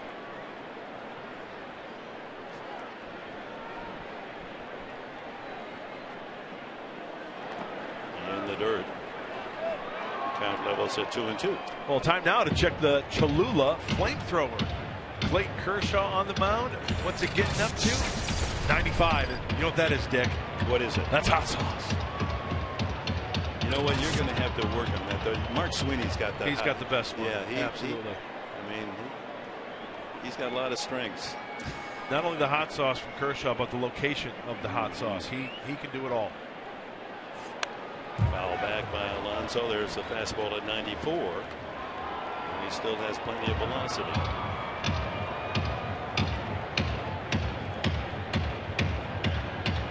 Kershaw is scheduled to hit 4th in the bottom half of this inning. So Don Mattingly may be thinking a possible pinch hitter depending on how the inning develops.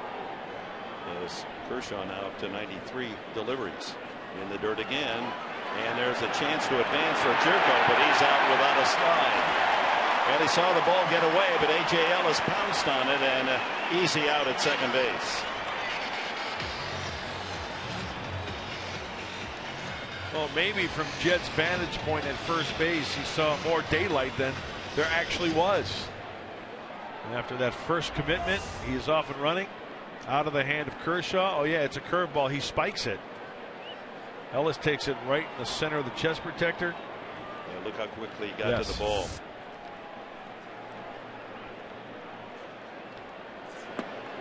And that's a shame because the runners would have been at first and second. A couple of walks, the first of the game, back-to-back, Jerko and Alonso from Kershaw. Number 12, Clint Barmes. Barmes, a key role in that 2-run 5th inning. He led off with a double into the left field corner. He and Derek Norris, who beat out an infield hit, then scored on Matt Kemp's 2-run double to overcome the 2-1 Dodger lead. That's where we stand, 3-2 Padres at the moment.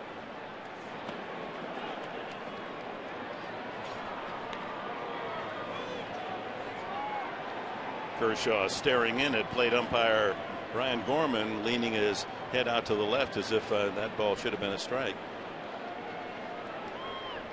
Jan Solarte is out of the Padre dugout with a bat. Should Barmes keep it going, he would hit for Shields.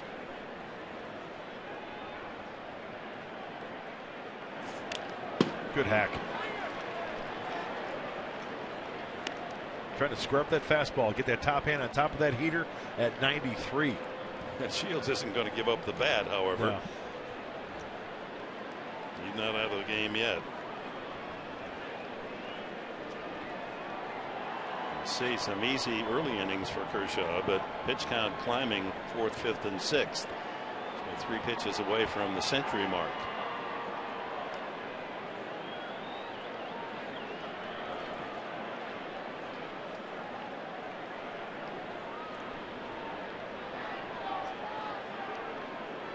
Thirteenth major league season for Barmes from Vincennes, Indiana. Tied him up with a fastball at 92. 1-2 now to Barmes. And the bullpen for the Dodgers. Active right-hander gets up. So many things Kershaw can do right here. Pull the string, bounce a breaking ball, throw the slider down and in. Got him with a changeup. 9 strikeouts for Kershaw. Could be his last inning.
Baseball brought to you by Sequan Casino.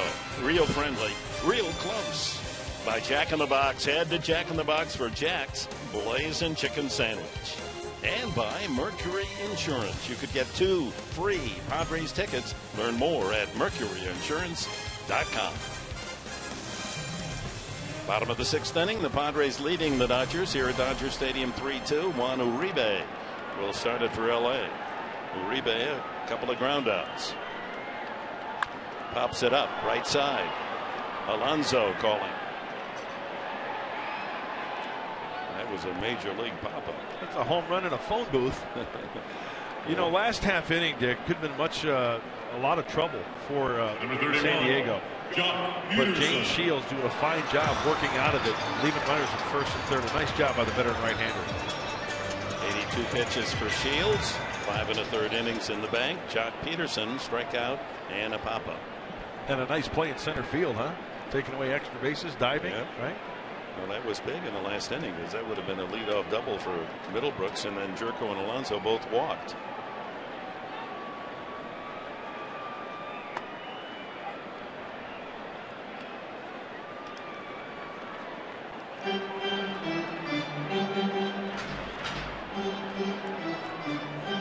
Shields, a man who challenged the entire pitching staff the first day he wore a Padre uniform. Off speed and way out in front is Peterson, saying, I want the starting 5 to log 1,000 innings. He'll do his share based on his past experience the last 4 years. At least 225 innings logged by Shields. But basically, the easy math, everyone in the starting 5 throw 200 innings of work. That means you don't miss many starts. Yeah, that's 5 horses right there. You figure 33 plus starts for each starter. 2-2.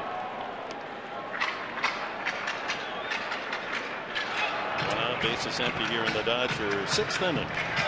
Padres a run in the first. Dodgers countered with 2 in the 4th inning, and the Padres 2 in the 5th. Peterson lines that one into the right field corner. He's on his way to second and puts on the brakes. A throw back behind him, but not in time as Alonso tried to come over from first. And had he gotten there a couple of steps earlier, it might have been interesting. So Jock Peterson with a 1-out double, tying run in scoring position against Shields here in the 6th. Number 17, A.J. Well, we told you about the power of Jock Peterson last year in Albuquerque. Had some at-bats last year. Going to this game, only 28 at-bats at the big league level. But this pitch here looks like something off speed because he's out in front of it. Almost looked like a changeup that was elevated. Now he's off to the races. Got to pick up third base coach Lorenzo Bundy. Puts on the brakes. And the trailer, as you mentioned, Dick, Yonder Alonso trailing the runner, trying to get him at second base. A.J. Ellis, the batter.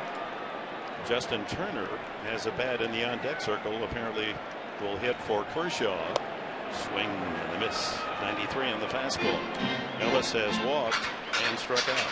Frank Garces, the young left-hander, saw him a little bit last year. Made his major league debut last year here at Dodger Stadium, heating up for the Padres. Boy, could James Shields use a punch out right here.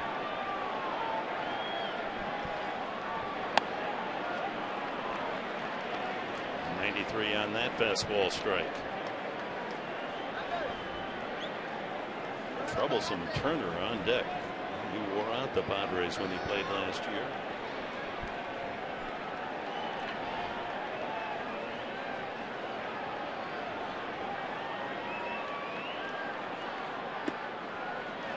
Wasted high and away.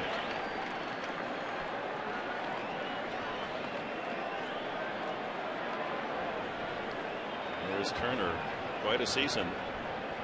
Played about half the potential at bats. He hit .340 last year for the Dodgers.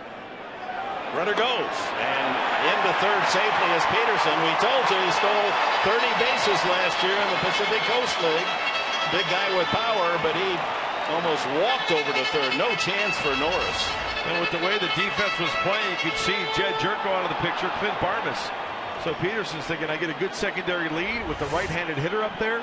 a free 90 feet. Now the infield will be brought in. By the time Turner caught the ball, Peterson was just 15 feet from third base. So now the infield in. 2-2 to Ellis. Got him swinging. Oh my. Rearing back and logging his 7th strikeout and a big punch out. That is for James Shields. Well, there's your punch out. Now the infield can move back. He just challenged him with a belt buckle high fastball right down the middle. Now they get Justin Turner out.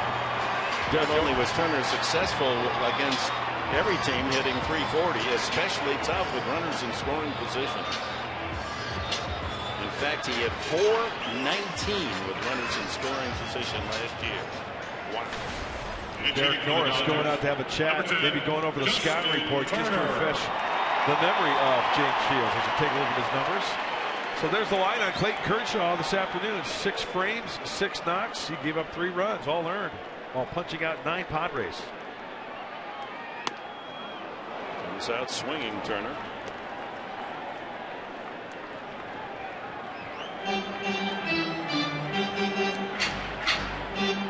Corey Spangenberg, Marcotte, the hitting coach, going over some possibilities. Shields is scheduled to hit first in the 7th. Going over some scouting reports because from the from the Padres dugout, they can look down to the Dodger bullpen and see who's warming up. So Bud Black making some moves, talking to some people in the dugout for the Padres. So you see those arms up, go to the scouting report book.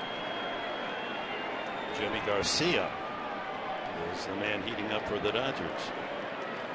0-2. Did he go? Yes, he did. Strike 3.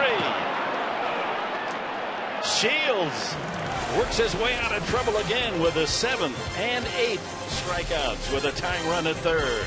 On to the 7th. Padres still in front.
What we feed them matters. And by your San Diego Lexus dealer. 2 outstanding pitchers, James Shields and Clayton Kershaw, hooking up. Padres lead 3-2, both starters out of the game. And what is down by Shields to end the 6th. And this is some big league pitching. Pinch hitter Justin Turner. Shields strike 1. Breaky ball fouled off. Runner on third. Check swing on the changeup. That's some pitching right there, folks.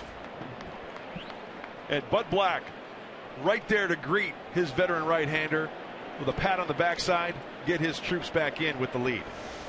Corey Spangenberg facing Jimmy Garcia.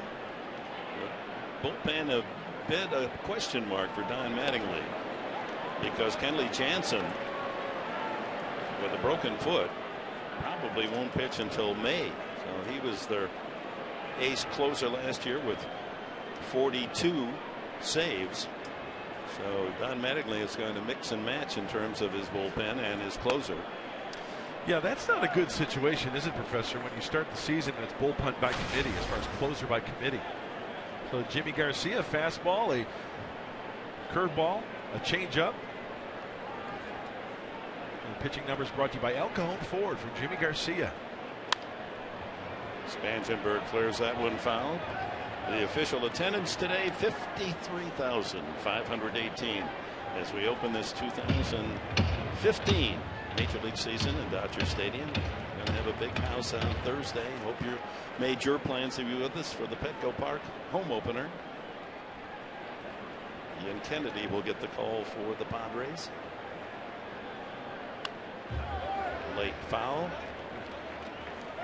Chris Budden, what do you have for us? Well, what a day for Corey Spangenberg, making his first opening day roster. I talked to him earlier today, and he was all smiles and said when you go through spring, you just try and forget about the fact that, you know, some of your teammates are getting sent down. You just try and make it one more day in spring training, and he's here. Parents weren't able to come, but I can guarantee you they're watching on TV.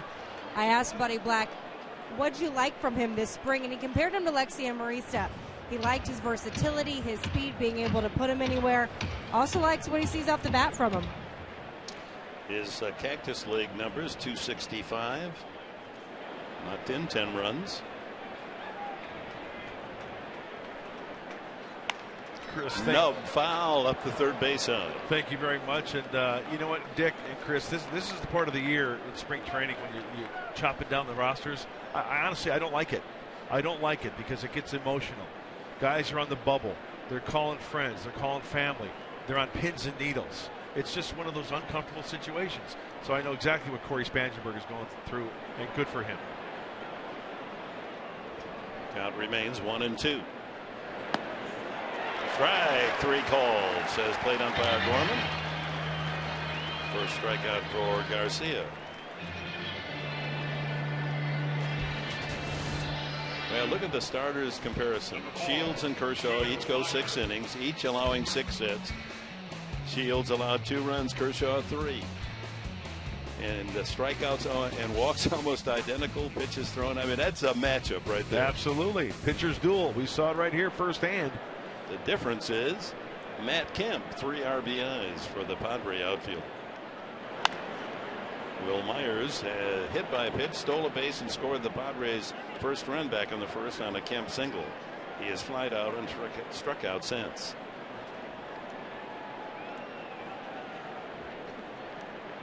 Of the 8 strikeouts for James Shields, all 8 swinging. Strike 3. That's fooling the hitter.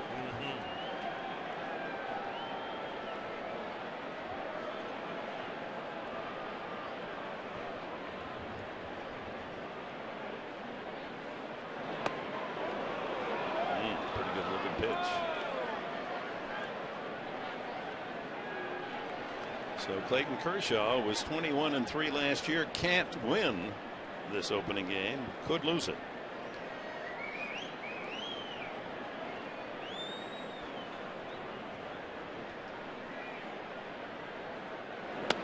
Outside. And you have to reflect on that brilliant record of the bullpen for the Padres a year ago, leading after 6 innings, 60-1.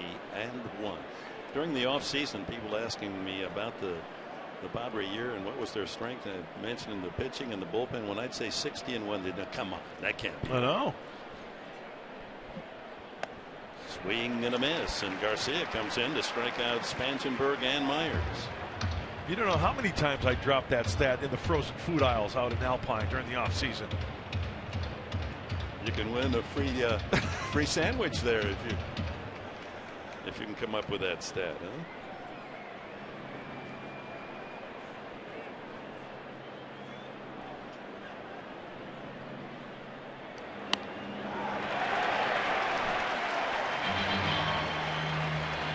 There with strike 3, so back-to-back strikeouts. As you look back at the Padres opening day starters last year, it was Andrew Kashner, no decision against the Dodgers. The Dodgers won the game. And then just 2 years ago, it was Edson Volquez who had back-to-back starts. He lost in 2012 against the Dodgers. Last Padres starter to win, Jake Peavy, 7 years ago. We'll see Peavy. He'll probably be pitching that Sunday game, the Military Sunday game, to close out the Giants series. Derek Norris, a good opening for the Padre catcher, striking out, and then a double and an infield hit. That was a leg single to third base by Norris and set it up for Kemp's 2-run double.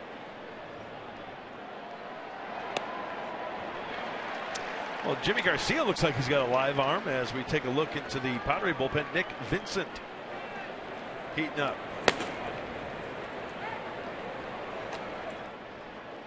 Good fastball, good breaking ball, and a changeup from Jimmy Garcia, 24 years old.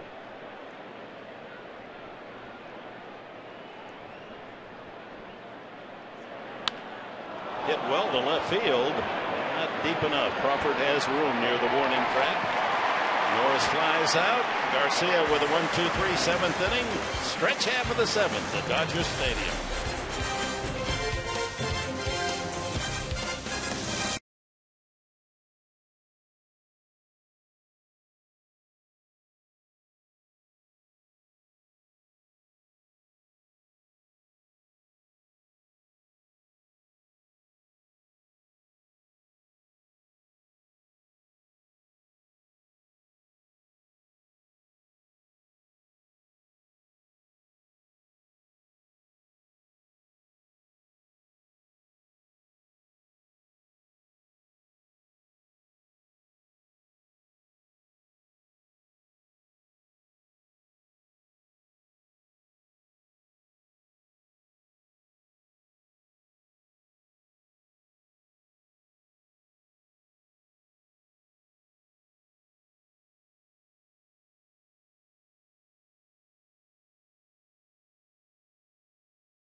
Overdrawn infield, singles in Will Myers. Adrian Gonzalez tied it with his first home run of the new season. That was in the fourth inning. And then Crawford doubled to right center, scoring Kendrick, who had tripled. A Sun triple. Myers had lost in the Sun, but back comes Matt Kemp with a 2-run double. And the Padres with a 3-2 lead in the fifth inning against Clayton Kershaw. There's the stars of the game, Shields and Kershaw. The pitching matchup, all that we expected, almost identical numbers, except Kemp giving the Padres and Shields that extra run. Adrian Gonzalez 2 for 3, a broken bat single and a home run to lead the Dodgers. Joel Peralta now warming up in the Dodger bullpen as Nick Vincent takes over for James Shields here in the seventh inning. Top of the order, Rollins, Puig, and Adrian Gonzalez to hit against Vincent. Very integral part of the bullpen last year, Nick Vincent. Part of the reason why they were 60-1 after the sixth inning. Nick put up good numbers. Had a terrific spring, Vincent. 9 outings and did not allow a run. And Dick, you and I were talking to Nick yesterday before the workout. He's changed a little bit of something in his delivery. He's going from the windup. Nick always used to go from the stretch. He says it's going to take a little bit of pressure off of his arm, get that momentum going towards home plate. 1-1 to Rollins. Just missed. 2-1. Big piece in the LA Times over the weekend, sports section, about the lower numbers, runs scored in Major League Baseball. Why? High fly ball. He just missed that one. Myers has a beat on it. Again, you can see the sun off the glasses, and one away. And McGuire, there are a lot of possibilities why it's the specialists in the bullpen, pitching being stronger, you know, 6-inning starters, that sort of thing. But McGuire, it's interesting, said he thinks the biggest difference in hitters not being as effective as they were even 20 years ago is the cutter. Right. And of course, that's the out pitch for Nick Vincent. Yeah, the key, there's a couple of keys. One is don't try to make it too big of a pitch. What I mean by that, the break of the pitch. It only has to break like 6 or 7, maybe 8 inches. It kind of travels on the same plane, unlike a slider that has depth to it, dip to it. Wade takes strike one. He has struck out, grounded out, and was hit by a pitch. So the cutter is the 4-seam fastball, but a little off tilt. You little move that middle finger more to the right. Yes, you kind of offset the 4-seam grip. Absolutely right, Dick. And then out in front, you kind of cut that ball right, kind of on the right side of the baseball, not twisting like a slider, just kind of cutting it on that outside part of the baseball, and it creates that spin where it stays on the same plane. That's one of the reasons why Nick Vincent has had such success at the big league level. Jumps in front of Puig, 2 strikes, and gets it right down the middle of that pitch. Yeah, this is crunch time, folks. This is crunch time. Later third of the game.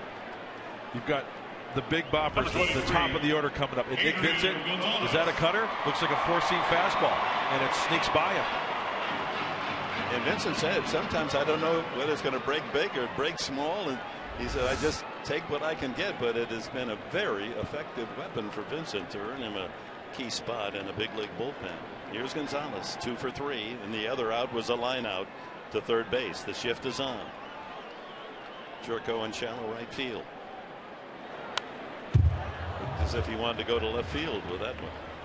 Middlebrooks halfway to second base, the third baseman. Frank Garces. Sean Kelly.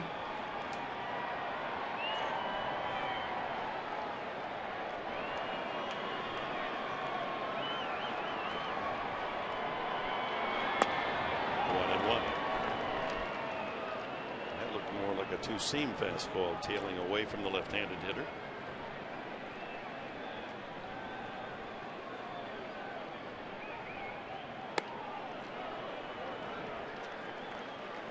Didn't go. 2-1 after Gonzalez. Howie Kendrick.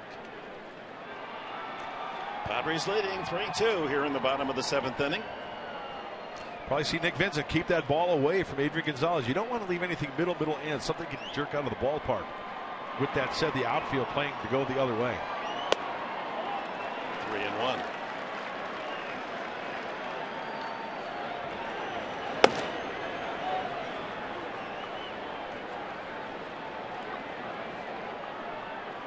As Dick mentioned earlier, Joel Peralta heating up in the Dodger bullpen.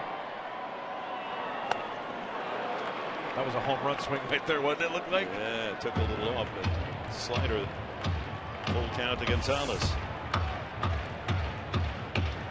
That looks like that cutter, Dick. See how it's moving just a little bit in?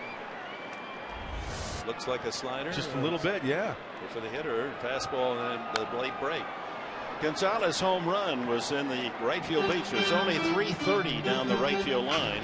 Had he pulled it just straight away, just to the outside of the bullpen, it would have been catchable. But that's home run haven for a pull hitter down both foul lines here at Dodger Stadium. Full count. Keep it away. Give him left field. Now he rips it to right field. Fair ball just inside the foul line. Kemp to play it in. Gonzalez with his 3rd hit of the day. Single, double home run for Gonzalez.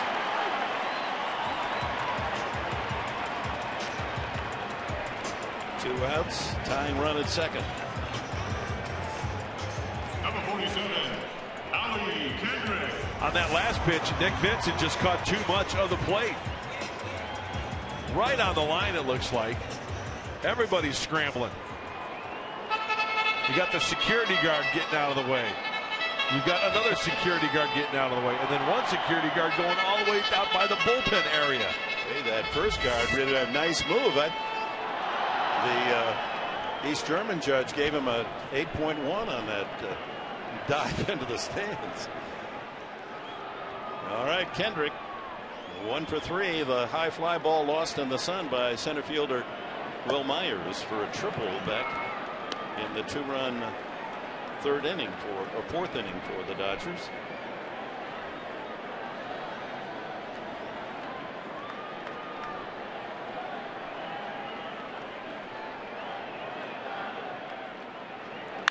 Line to right field.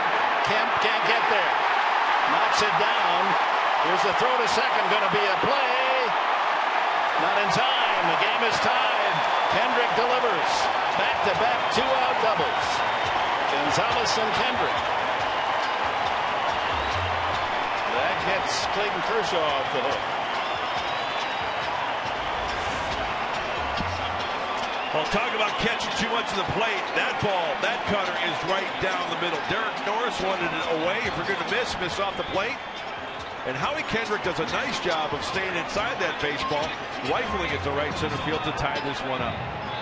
So Vincent gives up the lead with 2 outs as Gonzalez and Kendrick back-to-back doubles. Pitching change for San Diego.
Kendrick play at second base as he slides in for the double. Does he stay on the bag here as the tag is made by Barmes?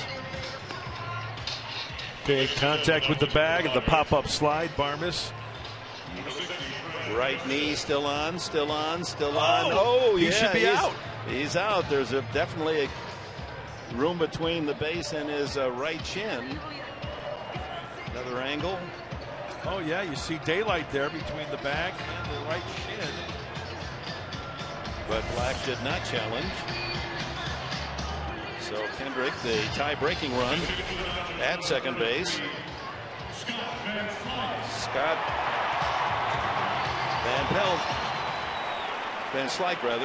Van Slyke is going to bat for Crawford as Don Mattingly goes with the percentage as a right-handed hitter against the lefty Garces. Crawford was 1 for 3, an RBI double.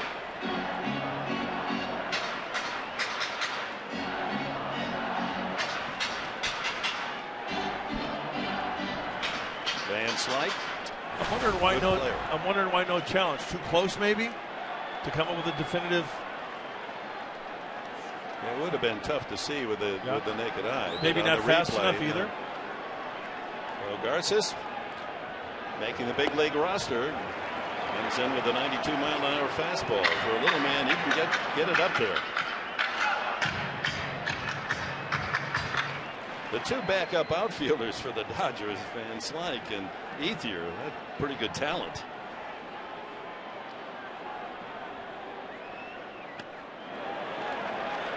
Two 2-0. Uribe is on deck.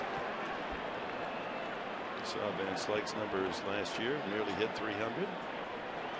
Yeah, 315 off of left-handed hitters for Van Slyke, and they're going to put him on. He was 10th in the National League in average. And now they'll walk him intentionally.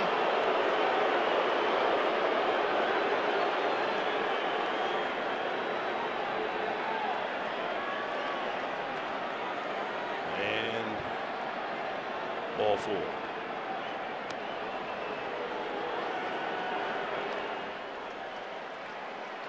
And here comes Bud Black, and he's going to go to the bullpen for a right-hander. As the change is made, we'll pause for these words.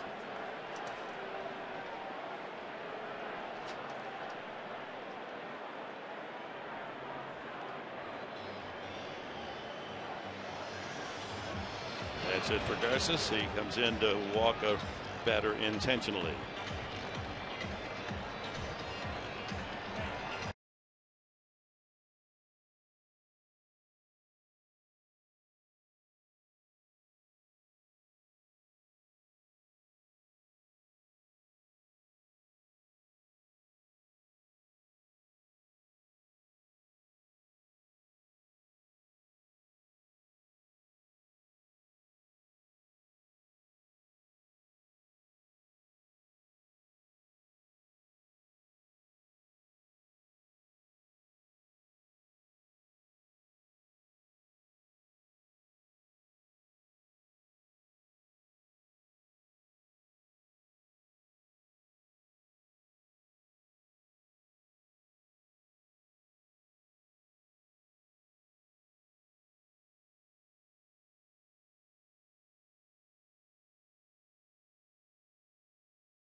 Padres history brought to you by Geico. Opening day 2004 Padres right here at Dodger Stadium. 5th inning. Padres Phil Nevin belts a grand slam off the Dodgers Hideo Nomo, and the Padres go on to an impressive 8-2 win.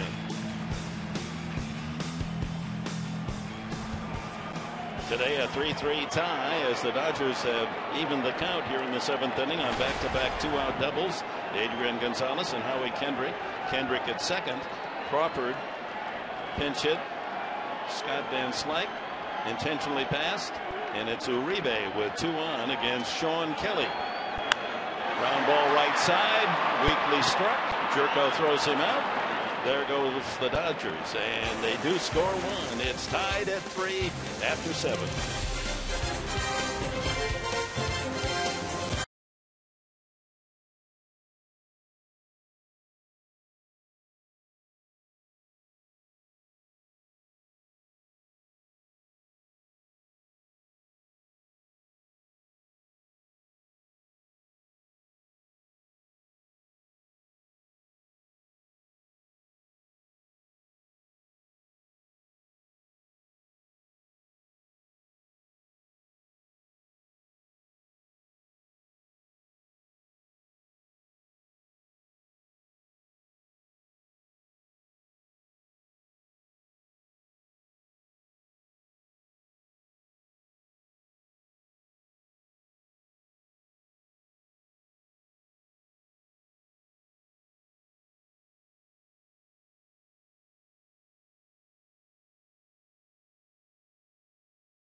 game changer. And it features the leadoff hitter for the Padres here in the 8th, Matt Kemp, who's done some damage, knocking in all 3 runs today, a single and a double. Last year, after the All-Star break, the hottest hitter in the National League in terms of run production, 309, and a slugging percentage to lead the National League of over 600. 17 home runs. Kemp, RBI single in the first, give the Padres the early lead, grounded out in the 3rd, and knocked in 2 runs in the 5th inning with a double into the left field corner. Joel Peralta, the 3rd pitcher for the Dodgers. Well, last season appeared in 69 games, a high ERA, almost 4.5, but still a strikeout pitcher. 74 strikeouts in 63 in the 3rd. See the splits. 240, 270. Peralta always working from the stretch. Kemp, Upton, and Middlebrooks, heavy hitters for the Padres in the 8th. There's a strike at 89. Van Slyke stays in the game for Crawford in left.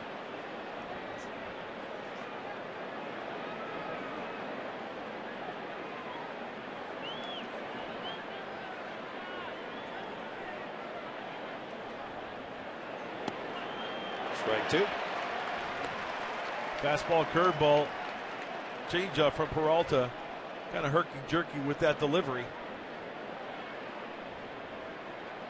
Seasoned veteran Peralta, 39 years of age, from the Dominican. Pitched for Tampa Bay the last 4 seasons.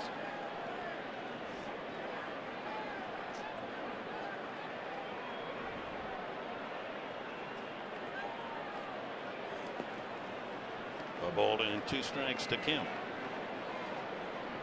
With Tampa Bay last year, 69 games all in relief. He was 3-4. Had 1 save. Joaquin Benoit warming up for San Diego. We may indeed see Craig Kimbrell make his debut some 24 hours after he was traded from Atlanta. Just did spoil that one. Back-to-back changeups from Peralta, trying to get Matt Kemp out in front.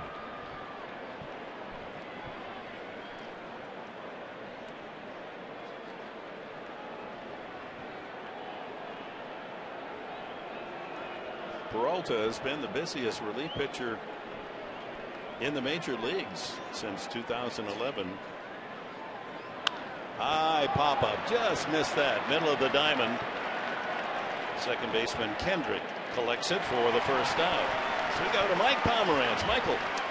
Well, Dick and Mark coming up on Padres Live, the post-game show brought to you by Cox Communications. Mark Sweeney, and I'm going to break down Matt Kemp's return to Dodger Stadium. Boy, what a day to have. When you thought emotions and nerves might play into it, he has been anything but shaken. Great day for Matt Kemp. Also, you're going to hear from the manager, Buddy Black, on his new team's opening day here, 2015. We got a lot in store for you. Hope you'll join us. It's Padres Live, the post-game show, brought to you by Cox Communications. We'll see you after the final out, gentlemen. Always sterling work from Mike and Mark, so stay with us after the final out for all the details. 3-3 tie. Here's Upton. Did not go. Justin has struck out twice against Kershaw, and a hard ground ball out to short. Ooh, I thought he went, but he get a break. Ahead in the count, 1-0.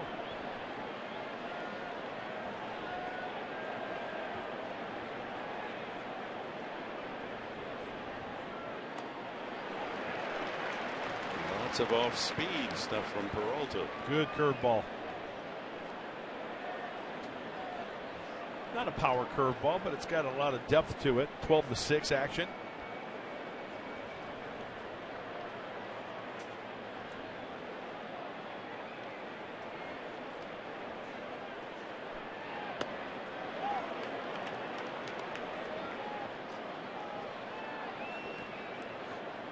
The battle of the bullpens now to this point. We saw Kershaw, we saw Shields. Pitchers duel back and forth, knotted up at 3. And the Padres, yes, strength is their bullpen. For the Dodgers, not so much going into this year. Especially without Kenley Jansen this first month. Looper to center, that's going to fall. And Upton has his first hit as a Padre. One out single brings up Will Middlebrooks. It's always good to get that first one out of the way. 1 for 4 so far in the afternoon for Justin Upton. Peralta starts him off with a breaking ball. That's the curveball. That's another curveball right back at it to go 1-1. Trying to make him fish for one off the plate with the fastball. Peralta's not overpowering. He gets out in front of that one just enough off the end of the bat to avoid the sweet spot and fall in there for a base knock. Middlebrooks has hit the ball on the nose all 3 times. Ground out to third, line to left, and line to center.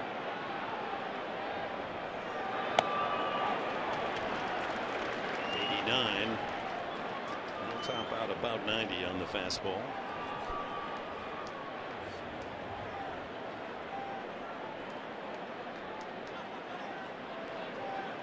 Dodgers traded with Tampa Bay to acquire him in November. They sent Greg Harris and Jose Dominguez, a couple of pitchers, to the Rays for him. Ground ball to third, could be 2. There's 1. A double play. Around the horn, Uribe, Kendrick to Gonzalez. That's it for the Padres in the 8th.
I think just me and him had a lot in common. You know, the fact that maybe 40 years separating us in age, but we had a lot in common in terms of our love for the game. And find out tomorrow night who A.J. Preller is talking about, who's been influential in his career becoming a GM, who his mentor has been. It's tomorrow night on SD Live, right here on Fox Sports San Diego. Tune in, 10:30. Find out all about A.J. Preller. And his mentor, a colorful character, a true baseball man. What a guy. Sean Kelly stays in. He got the final out with a couple of men on in the 7th inning after the Dodgers had tied it. Now faces Jock Peterson, A.J. Ellis, and the pitcher's spot. Peterson a double his last time up. Is 1 for 3.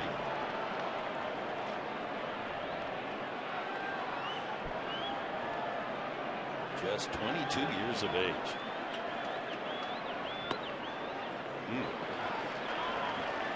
Just inside. Kelly, a product of high school in Louisville, Ballard High School, and went to Austin Peay University. Acquired from the Yankees for right-handed pitcher Johnny Barbado. Lifetime reliever, 237 now appearances, all in relief. Seattle and the Yankees, his previous 2 employers. And he walks the leadoff man. This copyrighted telecast is presented by authority of the San Diego Padres and may not be reproduced or retransmitted in any form. The accounts and description of this game may not be disseminated without the express written consent of the San Diego Padres. Well, you all know about walking that leadoff man. 1/3 of the time they come around to score. Ellis has struck out twice and intentionally walked. You've got to think that the sacrifice is on here. Will Middlebrooks creeping in on the grass at third base. Button it in the air. Alonso almost collided and did brush with Kelly. A clothesline. He hit up around the throat, did he? Or face? Good hustle by Alonso to streak in there, but Kelly didn't see him coming. Right. He was going to make the play himself.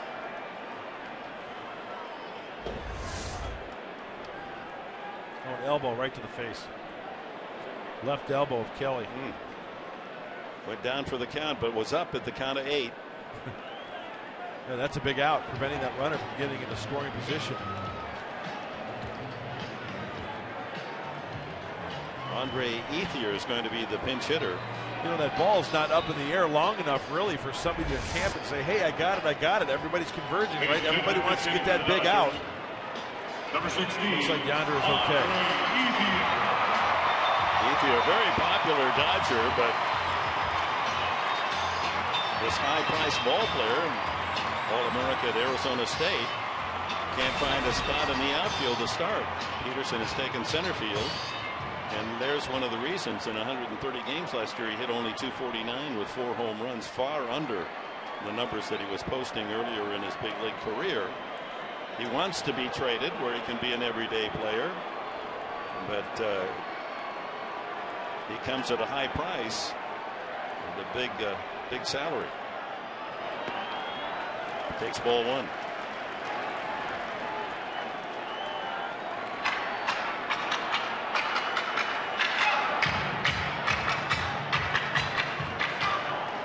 .304 off of right-handed pitchers last year. It's 9th among active players for his career, that is. .304.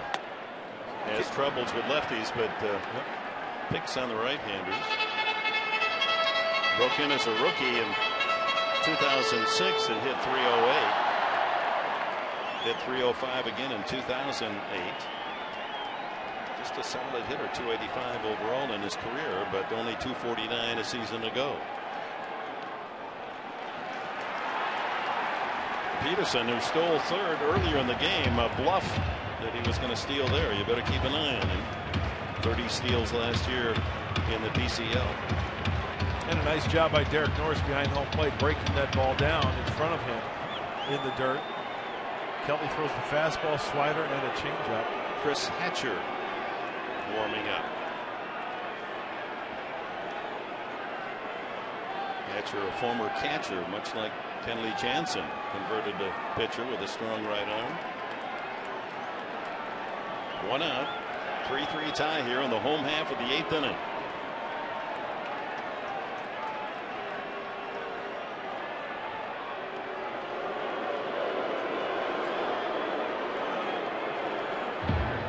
Alonso obviously okay after taking that elbow on the chops.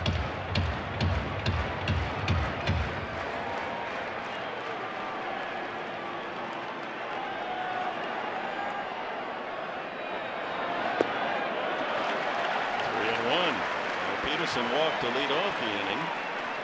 Now Kelly falls behind 3-1 to Ethier. Near the top of the order, Rollins on deck.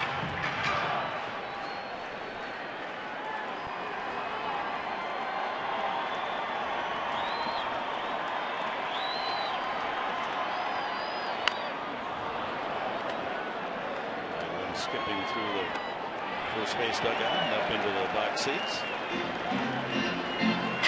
Well, tomorrow, 6:30 for Padres Live, the pregame show from Dodger Stadium. Game 2, it'll be Tyson Ross, 13-game winner a year ago against Zach Greinke. of the Dodgers.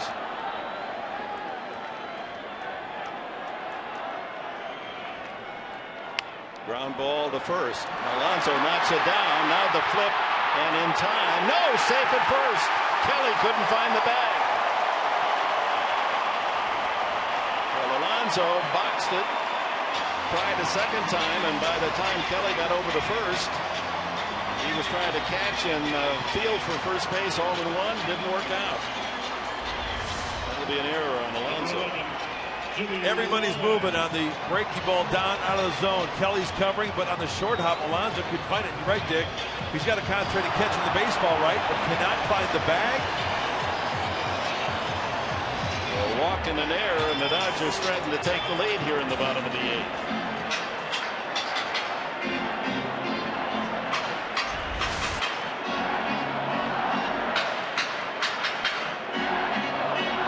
Charge the error not to Alonso, but to Kelly. That seems a bit unfair. It was Alonso who bobbled it to make it a tough play for Kelly.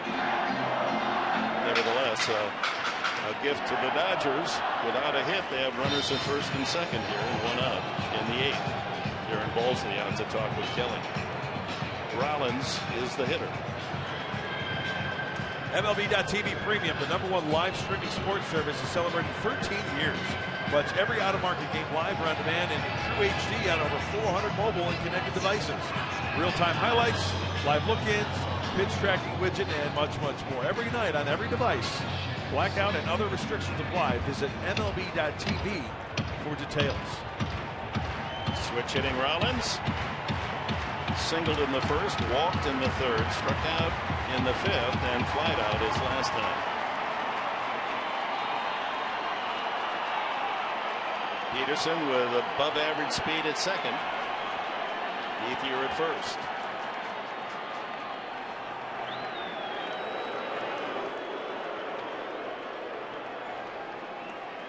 Three tie here in the bottom of the eighth inning. So many close games between these two teams last year. Here we go again. Fouled at the plate. Looking ahead to the ninth inning, the Padres have Jerko, then Alonso, and Barmas scheduled. Kelly trying to work his way out of his own troubles here in the eighth inning. A walk and then charged with an error. Tried to get a ground ball right here. Good high heat, 93.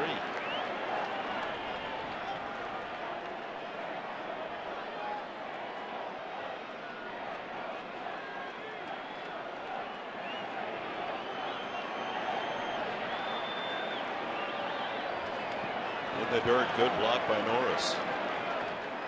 That was beautiful. Keeping the force at every base. Derek Norris anticipating that ball in the dirt. Turn the glove up, down to one knee, takes it right in the chest protector.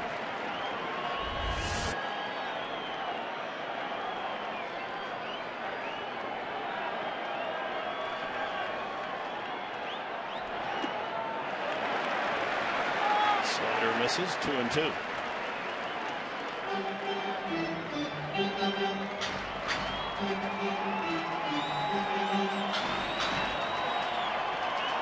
Kelly is built like a fullback.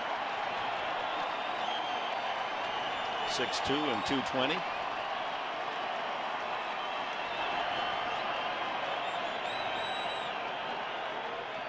Two and two the count.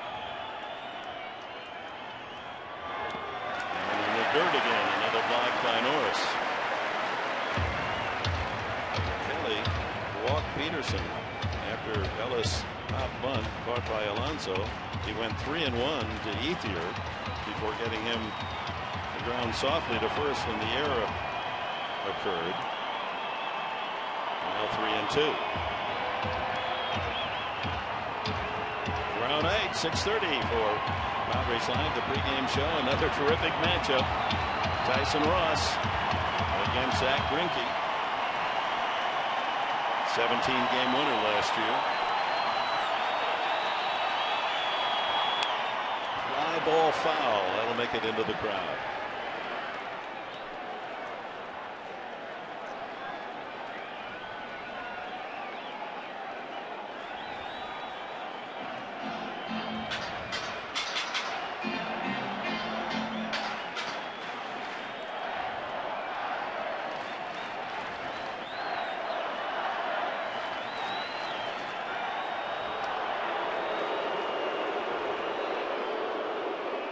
Rollins, an all-star 3 times, was the National League most valuable player back in 2007 with the Phillies. Again, the full count. And again, a foul.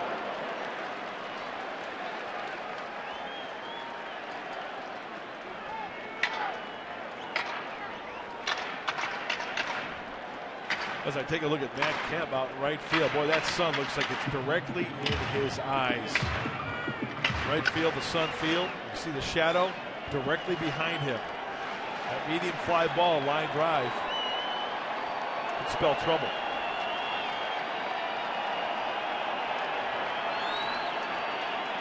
Long look in by Sean Kelly, so Rollins backs out.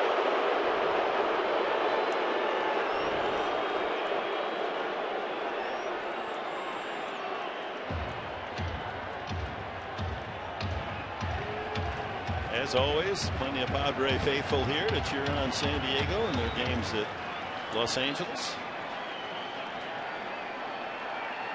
Again, 3-2. Long drive to right field. That ball is gone.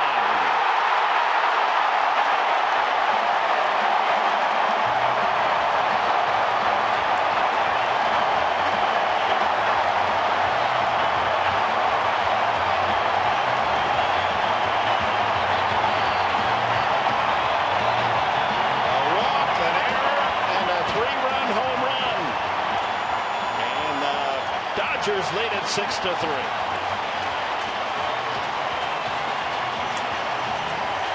A surprising power from a man of his stature.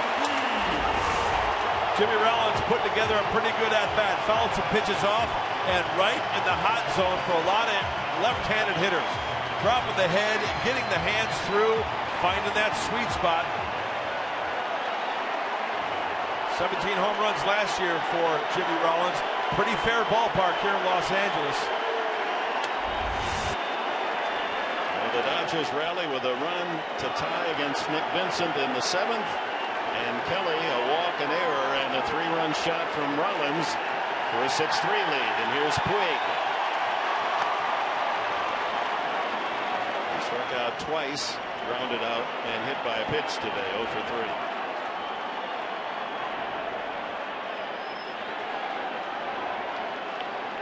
Still only 1 out.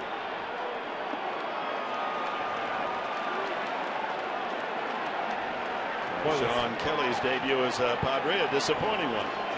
You know, the solo shot to make it 4-3 is one thing, but the 3-run shot, you talk about a huge at-bat. And how does the inning start? With a walk.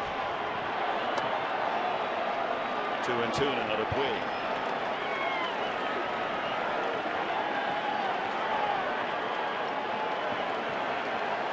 Jimmy Rollins making his first statement as a Dodger, the longtime Philadelphia Phil.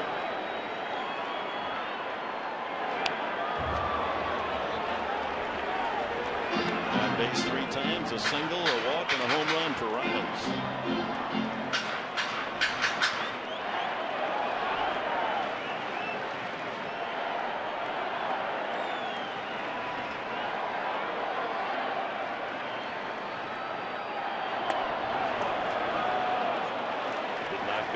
Says Carlson at first. Another 3-ball count. So Kelly walked Peterson. Went 3-2. Several pitches fouled off before Rollins hits a 3-run homer. With the delight of 53,518 here on opening day at Dodger Stadium. Padres led 1-0. Dodgers 2-1. Padres on a 2-run double by Kemp in the 5th inning, a 3-2 lead. But in total contradiction to their record, bullpen record a year ago, when they lost only once in 61 games when leading after 6. They've given up the lead today. Brisemer Desmanier getting loose.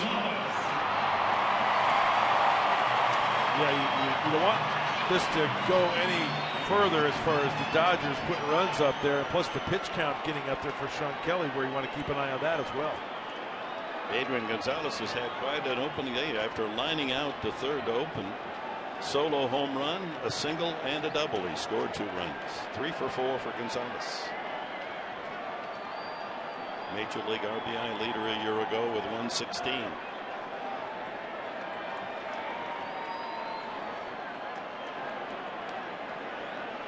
East Lake High School, San Diego, born and raised.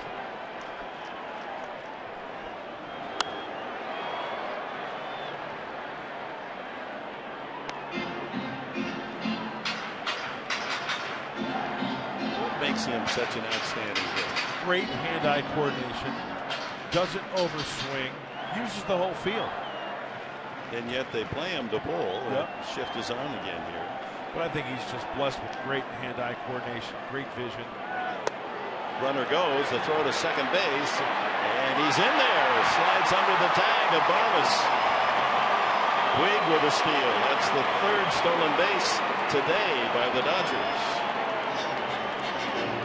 And just as that ball was being thrown and tried to be tagged on Puig at second base, everybody in the Padre dugout scrambling as Bud Black is out of the dugout. Let's take a look. It was a short hop. Going to challenge or what? He may. Tough to tell right there. Caught. Now does he block the bag with his foot? He does. Does he apply the tag? You know what? This might be worthy of a challenge.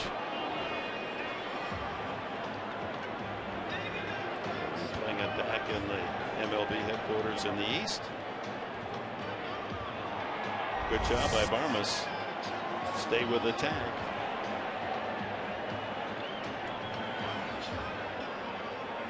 Either Puig on second base or it'll be the second out.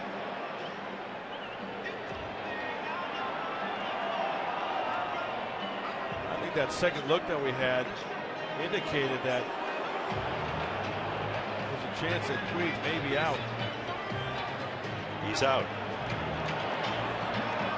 So erase the stolen base as Puig is sent back to the Dodger dugout.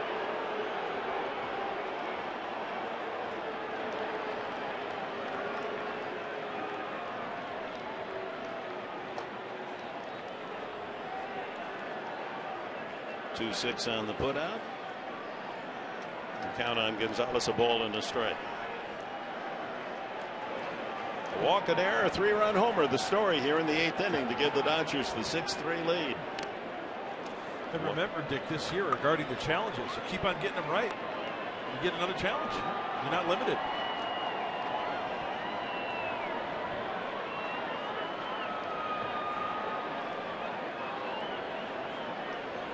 Dodgers with 9 hits today. A third of them from the man at the plate. And they finally get him out swinging.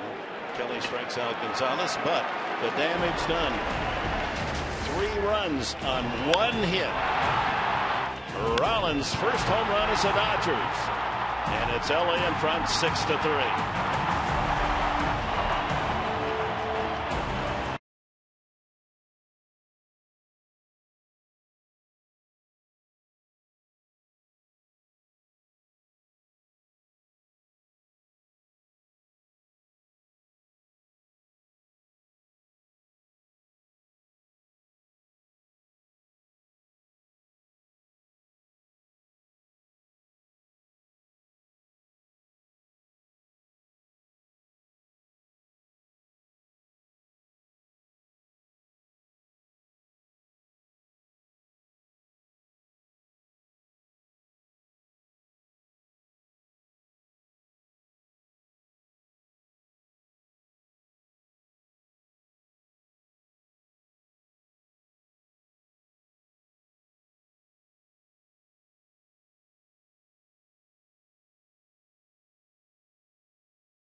take a look at the keys to the game, brought to you by your Honda dealers of San Diego County. Well, school is once in session again, Professor, and it's your time to get the red marker out. All right. And I respect your opinion. I really value the way you grade things. Keys were don't let Kershaw beat you with the curveball. Well, Clayton Kershaw 9 strikeouts, but Padres had him on the ropes, right? He could either get the loss or the no decision when he was out of the game. And get it to the 9th with the lead. Well, not the case right now. Padres trail 6-3. It's the last chance. But I can't give you. I give you a passing grade. I can't fail you on that because you couldn't count on a walk and an error before Rollins' home run. But the game's not over yet. No. I'd say it's still the 9th inning. That's and right. Here's Chris Hatcher, 30-year-old former catcher, was highly regarded in the 5th round pick 2006 as a catcher out of the University of North Carolina, Wilmington. Big arm, so it's really a good story, isn't it? About converted. Hatcher? Yeah, it's much like Kenley Jansen. They see a live arm as a catcher. Let's see what he does on the mound. That switch made by the Marlins. Ooh, that one clipped Jerko on the wrist. So Jerko hit by a pitch. It all starts with the leadoff base runner, nobody out. It is a safe situation. The Dodgers up by 3, and it's closer by committee, as Dick mentioned earlier. As you take a look, gets him right below the wrist on the forearm of Jed Jerko. Hey, try to roll that lineup over to get to the top of the order for San Diego here in the 9th.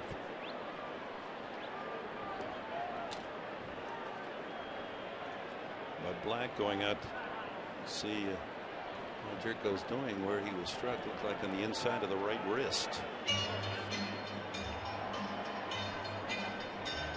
Jerko says, "I'm okay, Skip." And the Dodgers 3-run bottom of the 8th inning started with a leadoff walk. Second hit batsman by Dodger pitching today. Will Myers was struck to start the game and came around to score. Alonso was flied out, struck out, and walked. Jerko's been on base 3 times after a hard ground ball out. He's doubled, walked, and hit by a pitch. Left side could be 2. There's one. A double play. Made to order. Perfectly struck right at Rollins. 6-4-3. Padres down to their final out. And the birthday man. That was Amarista. We'll get a chance to play on his 26th birthday, Alexi.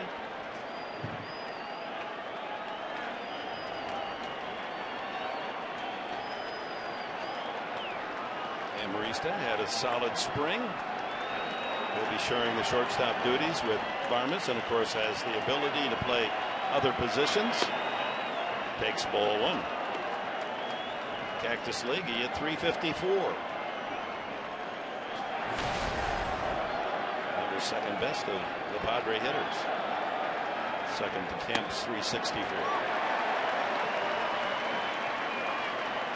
I had to like the way Amarista didn't try to pull everything over swing. He had a lot of line drive base hits to left and to center. Yeah, he knew he had to make the adjustment.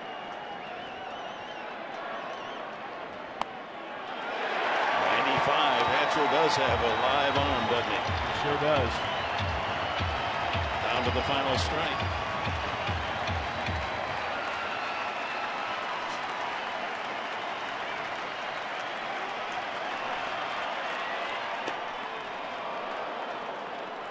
Another 95-mile-an-hour fastball just joining us here. Good things happened today. James Shields lived up to his reputation, a solid 6 innings as the starter, had the lead 3-2 when he left the game. Matt Kemp has come back to Dodger Stadium, delivered 3 RBIs. And that'll do it. Hatcher closes the deal. Dodgers win 6-3 on opening day. 53,518. 6-3 Dodgers. Padres Live is next. Mike Pomerantz will have the microphone right now. Dick, thank you very much. We'll see you on Padres Live, the post-game show brought to you by Cox Communications. We'll take a good hard look at Matt Kemp's return. Boy, what an ovation they gave him and what a performance he had. You're going to hear from the manager, Buddy Black, and we'll get you ready for tomorrow's game, too, when Tyson Ross takes the mound. We'll see you on Padres Live in just a moment.